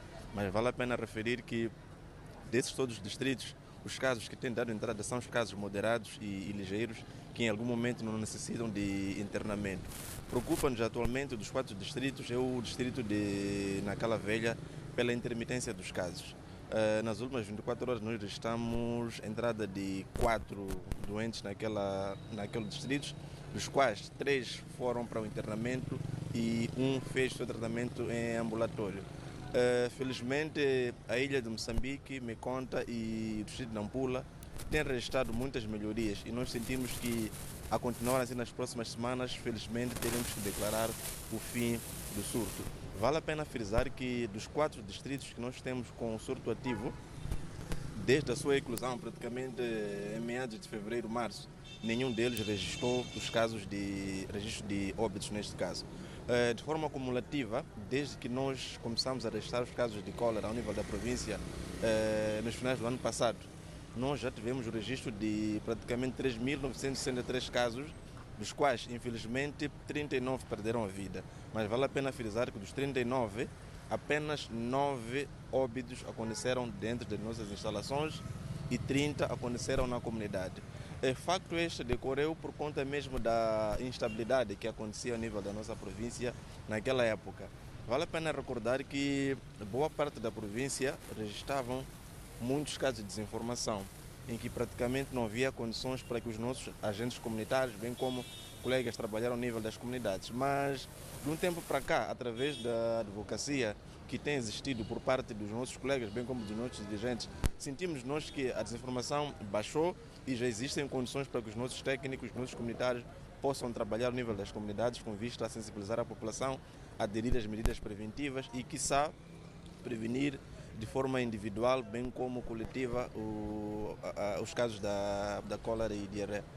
Doutor, falando mesmo no aspecto mesmo da desinformação, sabemos que a província de Nampula registrou muitos casos e até existiram algumas unidades sanitárias que acabaram encerrando por causa desta situação. Como é que estamos? Bom, felizmente, atualmente a nossa província está na força máxima. A última unidade sanitária que esteve encerrada deve ser a unidade sanitária de Monapo, creio que foi a de Mecuco, mas fez um trabalho muito grande em que o próprio administrador e os nossos colegas aqui da província tiveram que ir para lá, trabalharam com a unidade e felizmente a unidade sanitária voltou a funcionar. Neste momento não temos nenhuma unidade sanitária encerrada por conta da desinformação. Voltando à cólera, qual é o apelo que gostaria de deixar para ficar para as pessoas e o que está a ser feito para evitar que este surto volte a circular ou a expandir-se aqui ao nível da província de Nampula, tendo em conta que nos últimos dias já estão a reduzir os distritos? O apelo é aquele de sempre. É importante que sejamos responsáveis da nossa própria higiene individual e coletiva. Sabemos todos nós que a cólera é uma doença apelidada de mãos sujas. Se a gente melhorar o nosso saneamento do meio, melhorar a água que a gente está a consumir, melhorar a forma como é que a gente confecciona os nossos alimentos, ter cuidado ao comprar e consumir alimentos de pronto consumo, eu acredito que de grande forma isto poderá reduzir aquilo que é a incidência dos casos da cólera ao nível da província. E é importante também perceber que a cólera por si só não é um problema do único setor. Se formos a ver, se os outros setores, falo da educação, do ambiente, das obras públicas, estarem de mãos dadas com o setor de saúde, nós acreditamos que num futuro breve poderemos controlar a cólera não só em Nampula e quiçá no nosso país e no mundo. E haverão vacinas, doutor, de combate à cólera nos próximos? Não, nós vacinamos até há pouco tempo, foram 2 distritos. são os casos dos distritos de Nacala, Porto e Herate. Vale a pena frisar que desde que iniciou o surto, o distrito que mais criou problemas a nível da nossa província foi o distrito de Nacala, Porto. Conseguimos controlar, claro, por conta das atividades comunitárias, mas houve a necessidade de fazer a vacinação em 2 doses, tanto em Nacala, Porto, bem como no distrito de Herate. Felizmente, nesses 2 distritos, após a vacinação, a situação controlou-se. Está na lista o distrito de Memba, pese embora que já não esteja a registrar os casos da cólera, mas por conta das características sociodemográficas, havendo vacinas na nossa província, o próximo distrito a vacinar será o distrito de Memba. Muito obrigada. Estivemos já a conversar com Jaime Miguel, ele que é o chefe do Departamento de Saúde Pública aqui ao nível da Direção Provincial de Saúde em Nampula, que estávamos já a falar mesmo em torno dos casos de cólera neste ponto do país. E vale a pena mesmo frisar, Rosa Rafael, que Nampula tem estado a registrar surto de cólera desde finais do ano passado. Rosa Rafael, é tudo quanto tínhamos a esta altura. A continuação de um ótimo dia e bom trabalho. Bom dia. Dia Sandra Eugênio, continuação de um ótimo trabalho a partir da cidade de Nampula. São neste momento 7h27. Vamos observar mais uma breve pausa. Até já.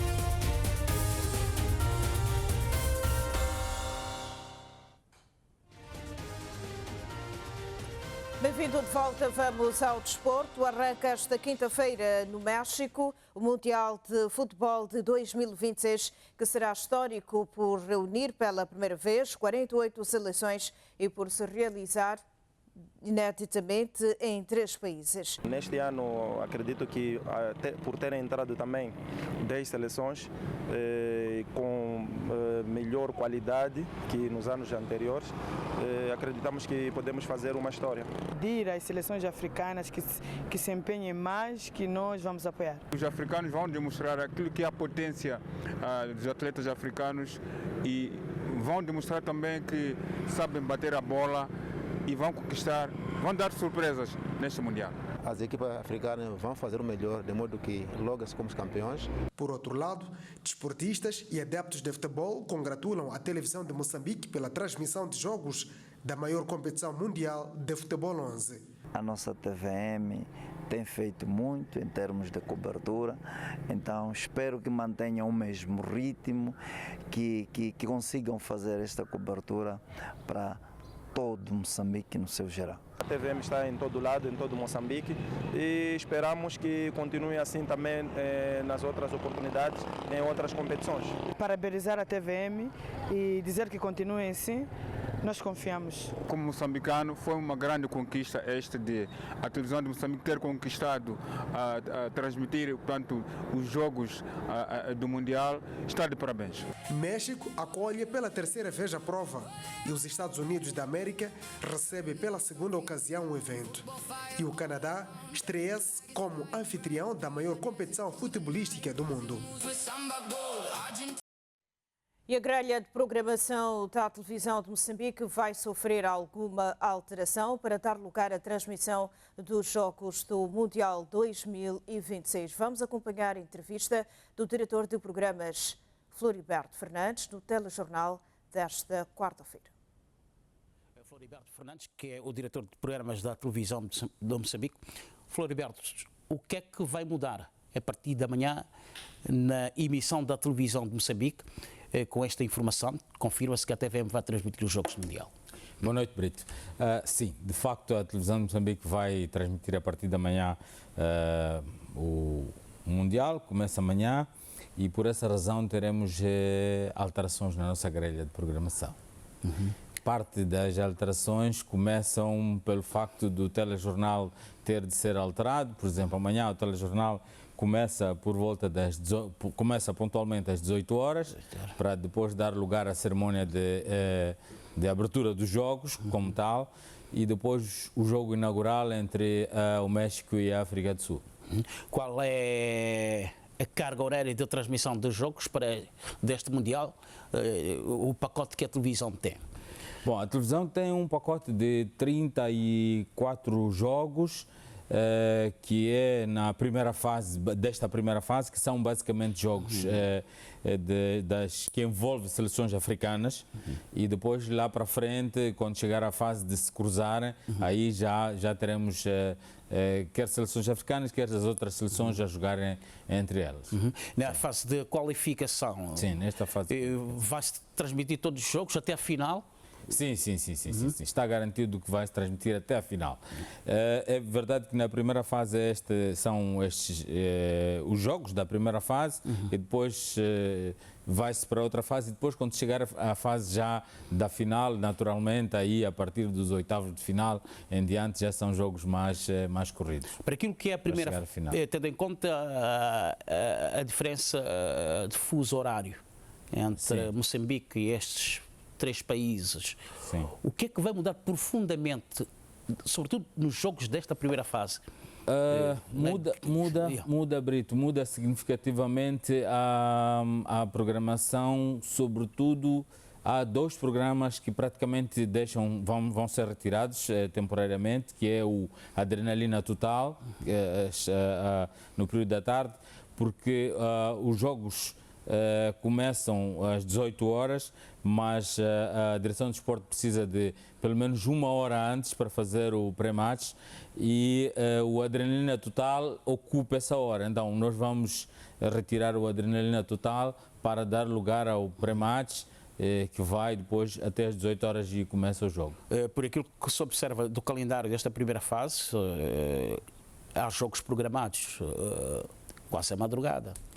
Sim, mas nesta fase, grande parte dos jogos que nós temos não acontecem por volta das 3 da manhã, 2 da manhã, não. Acontecem mais ou menos até as 22, 23 horas, por ali, e não mais. Pelo menos nesta fase, os jogos que nós temos.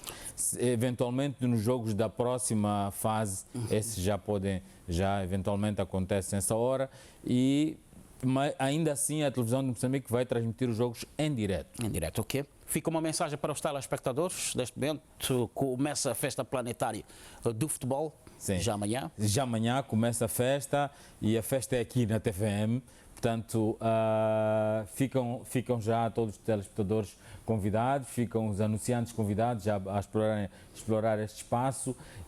Temos todo este leque de comentaristas que vão estar aqui a dar o grande brilho, a fazer o show na televisão de Moçambique. Portanto, a televisão tem esta iniciativa de levar os Jogos do Mundial aos bairros, em telas gigantes, permitir aquela confraternização sã e amistosa com as massas. Bom, nós desta vez ainda nesta primeira fase não vamos entrar por aí. Houve questões que antecederam a nossa entrada, que tivemos alguma dificuldade para entrar, mas entramos eventualmente nas fases seguintes, pelo país todo, porque normalmente fazemos isso no país todo, colocar as telas gigantes em locais estratégicos para permitir que os moçambicanos usufruam desta festa planetária. Peço 10 segundos só para finalizar. Obrigado, Brito.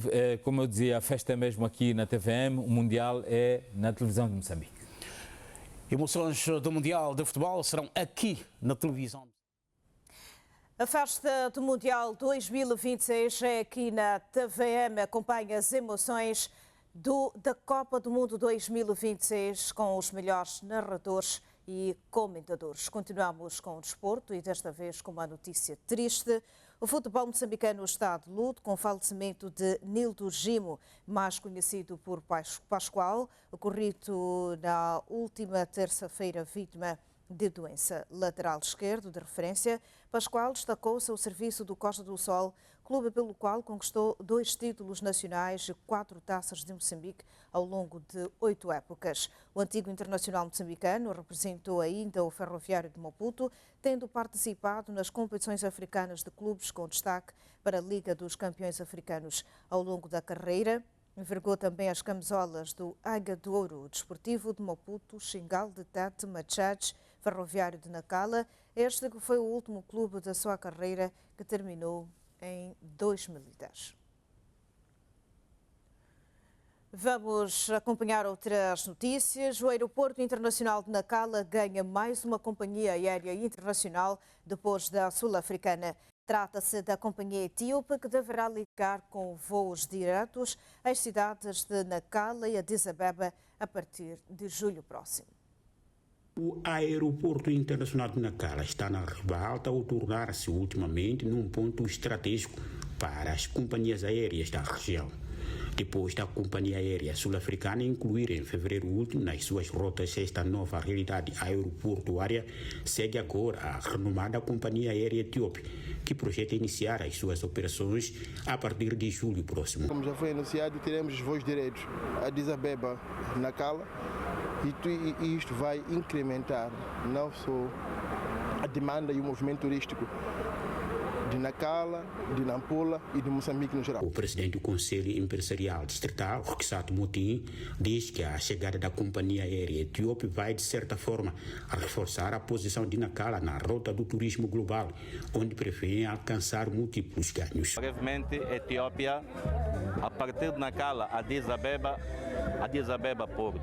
Portanto, isto aí vai nos facilitar o mundo todo e vamos estar ligados com o mundo todo para Nacala. É o progresso que está a começar.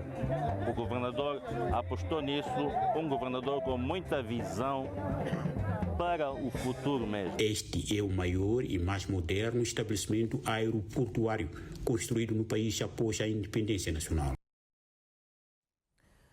E Moçambique defende a aposta na transformação digital como instrumento para facilitar o comércio e aproximar os mercados no âmbito da Zona de Comércio Livre Continental Africana.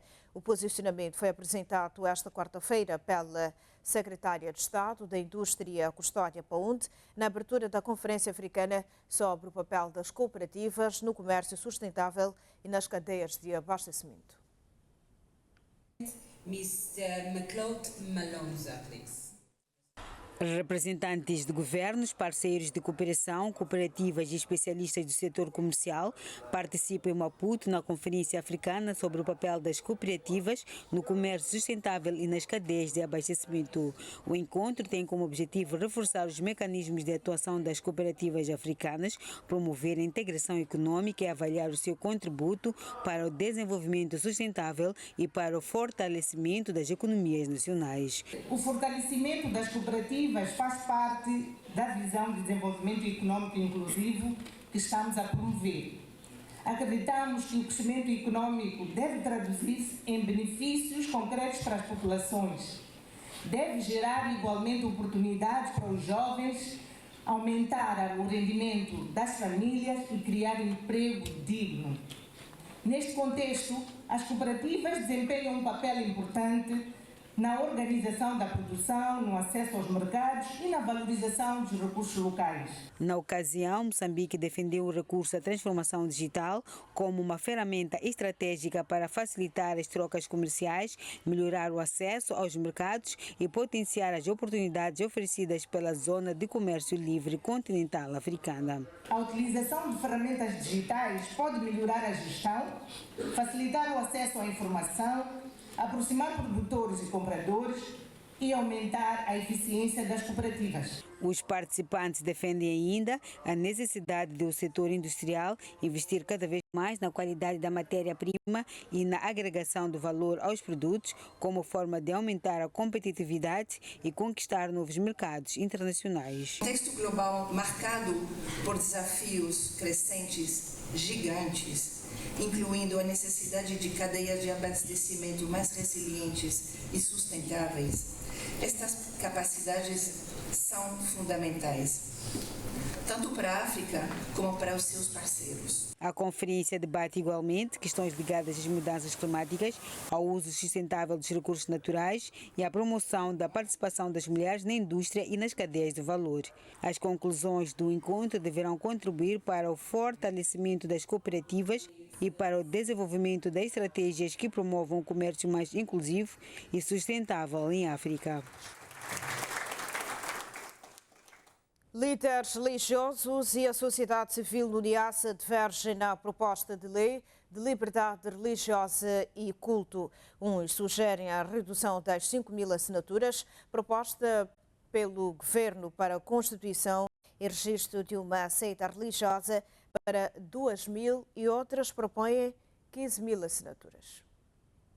A lei em vigor aponta para 500 assinaturas para se constituir e registrar uma seita religiosa no território nacional. O governo propõe revisão para 5.000. No Niassa, a Assembleia da República ausculta líderes religiosos e a sociedade civil sobre a proposta de lei de liberdade religiosa e culto. Esta quarta-feira, fê-lo na cidade de Lixinga. Em sede da nossa comissão, vamos trabalhar e trazer a lei com base nas diversas contribuições. Certas doutrinas que vão colidir com a moral pública, os bons costumes e com a Constituição. Há divergências nas propostas. Eu propunha que fosse 2.000.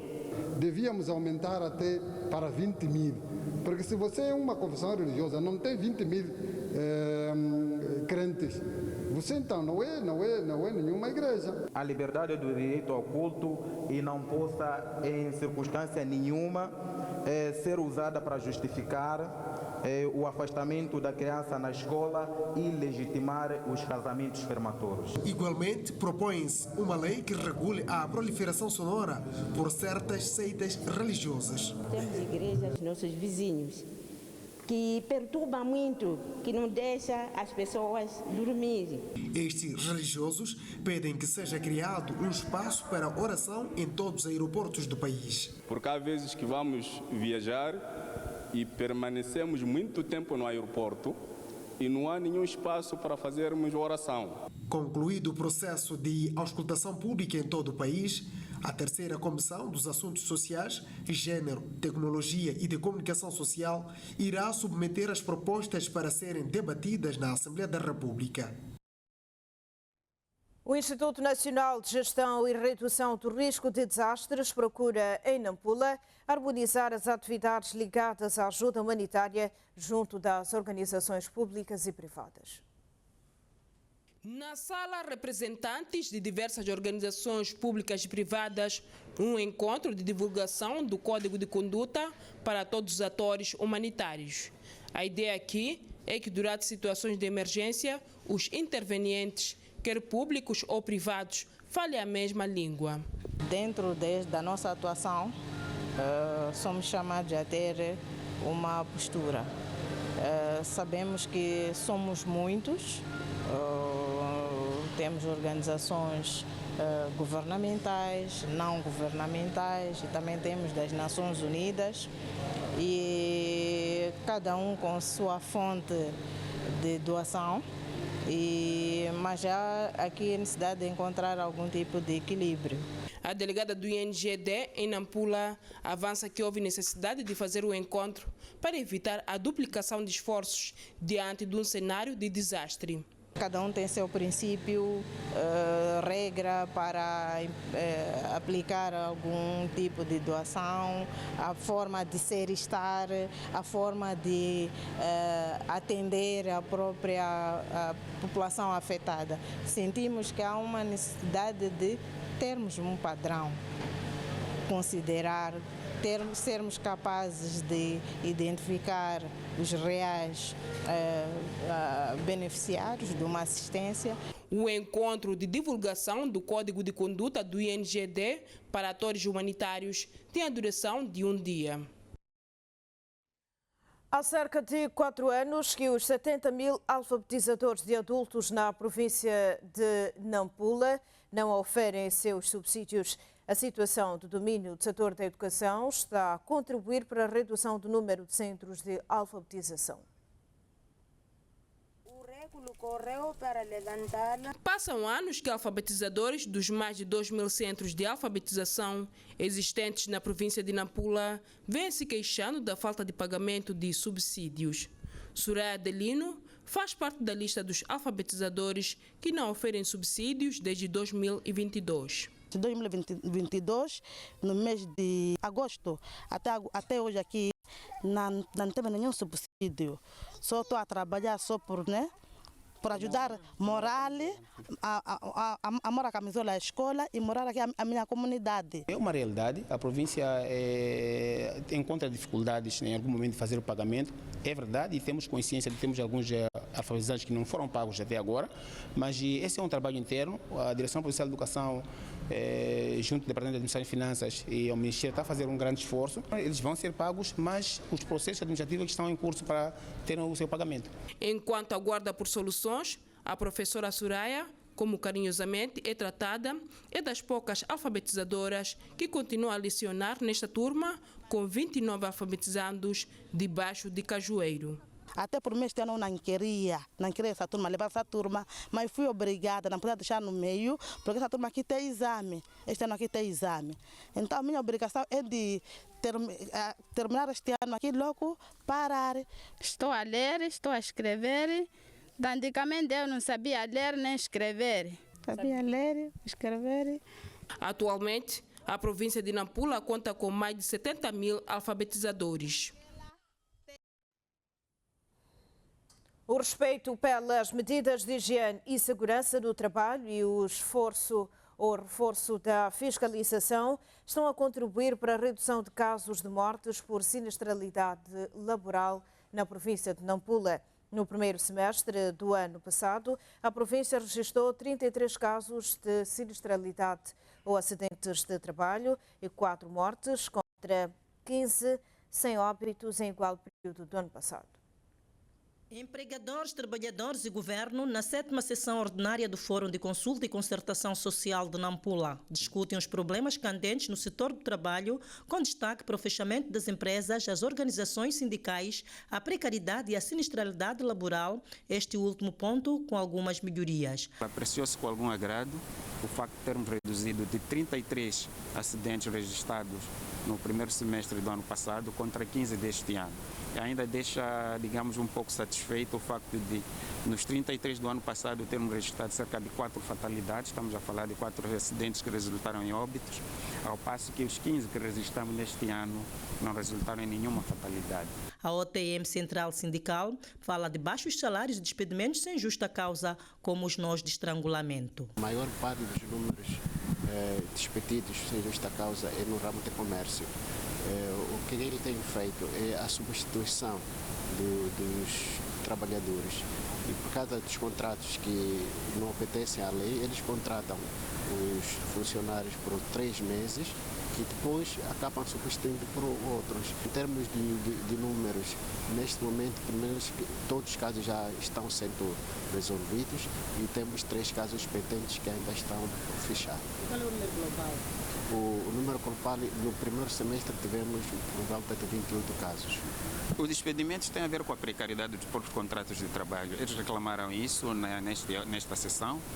Falaram de que há pouca observância às formalidades legais que ofereçam alguma garantia em relação aos contratos de trabalho. Reconhecemos, provavelmente existe essa fragilidade, mas é algo que nós ainda vamos analisar. O terceiro ponto em discussão na sessão esteve relacionado com a recuperação do setor privado depois das manifestações violentas. Movimento de solidariedade do povo moçambicano com o povo cubano entregou esta quarta-feira em Maputo o valor monetário à Embaixada de Cuba. O donativo visa apoiar a população cubana que se ressente da escassez de alimentos e medicamentos devido ao bloqueio imposto pelos Estados Unidos da América. As sanções têm afetado o setor de petróleo e fornecimento de energia, causando apagões frequentes. A ilha está completamente cercada e os cubanos estão a viver momentos muito difíceis. Chegam a ficar 24 horas sem energia. Há zonas de Cuba que há meses que não tem água corrente, abrir uma torneira não sai água. Infelizmente há crianças nos hospitais e adultos a morrer porque têm que estar ligados a máquinas, as máquinas não funcionam porque não há energia.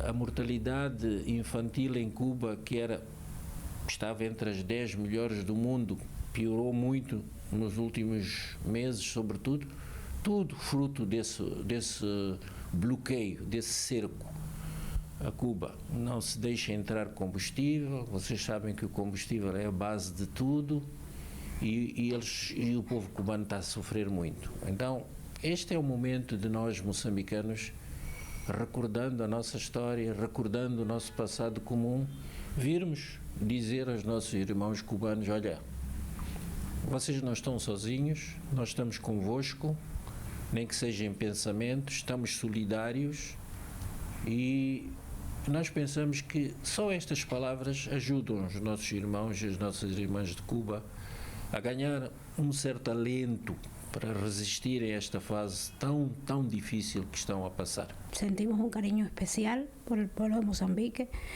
Hemos estado a través de los años mostrando nuestro cariño, nuestra solidaridad con el pueblo de Mozambique y por supuesto agradecemos profundamente que en esta situación tan compleja que vive Cuba. Joaquim Chissano convida os jovens a dedicarem-se mais nas ciências e tecnologia para serem capazes de enfrentar os desafios da vida. O antigo estadista falava na reabertura da Mediateca do BCI em Maputo, batizada com o seu nome. O espaço foi renovado e apetrechado com inovações no campo das ciências e da cultura. Um espaço que procura aglutinar a comunidade estudantil, investigadores, artistas e docentes. Conseguimos aqui uma mostra muito representativa daquilo que são as obras que compõem o nosso acervo e, portanto, este vai ser um espaço expositivo de excelência.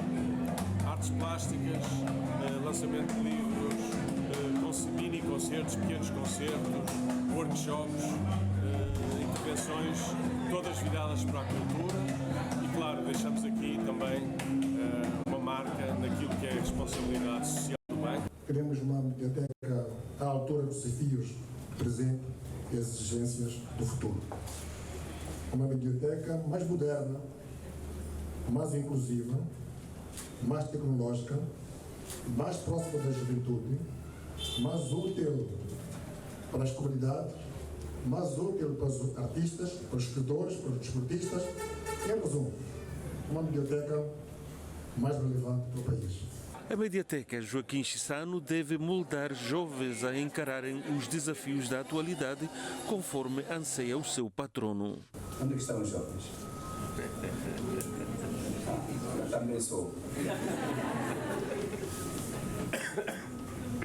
O futuro de Moçambique será determinado em grande medida pela forma como a vossa geração se prepara para enfrentar os desafios do mundo contemporâneo. O conhecimento não se adquire por acaso, exige disciplina, perseverança, curiosidade e vontade de aprender todos os dias. A reinauguração da Mediateca Joaquim Chissano vem associar-se às festividades dos 30 anos do BCI. A entidade conta com infraestruturas de género nas cidades da Beira, Nampula e Ilha de Moçambique.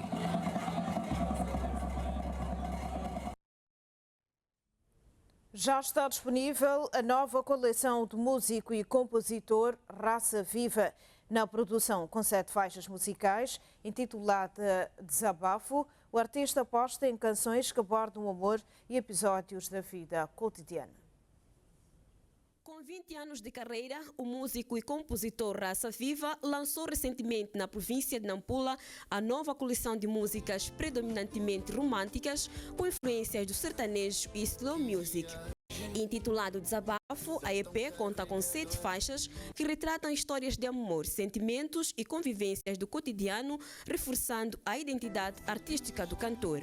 Quando se fala do romantismo, já deves imaginar, está lá o amor, né, em primeiro lugar, e também alguns aspectos que acontecem na sociedade, sobretudo falo mais da música Charlie, que fala do aspecto do azar em si. A EP já está disponível, né? Já está no mercado desde 17 de maio até então. Estou a ter um grande feedback. Acredito, um grande feedback mesmo, até mais do que aquilo que eu esperava. A dedicação e persistência do músico fizeram com que a EP fosse lançada e tivesse notoriedade pelo público que consome as músicas. Raça Viva lamenta o facto dos artistas de Nampula não poderem contar com o apoio do empresariado e de outras entidades ligadas à cultura. Então falta o governo nosso trabalhar a mente destes empresários, fazer perceber que afinal de contas é preciso enquadrar-se na sociedade onde se encontram, apoiando os artistas. E nós queremos não é nos dar de comer como tal, o que nós queremos é que nos abram essas portas para que nós também façamos, se calhar, uma publicidade em contrapartida para esses empresários locais. Ao longo de 2 décadas de carreira, Raça Viva produziu 26 músicas gravadas e 3 videoclipes. Em Moçambique são 8 horas, vamos acompanhar a informação cambial.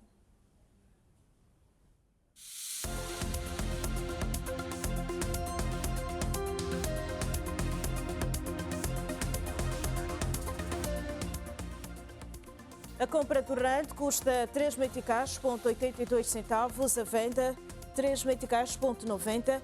O dólar 63 meticais,25 centavos a compra, a venda 64,52 meticais a venda. Já o euro 73,4 meticais a compra, 74,50 meticais à venda.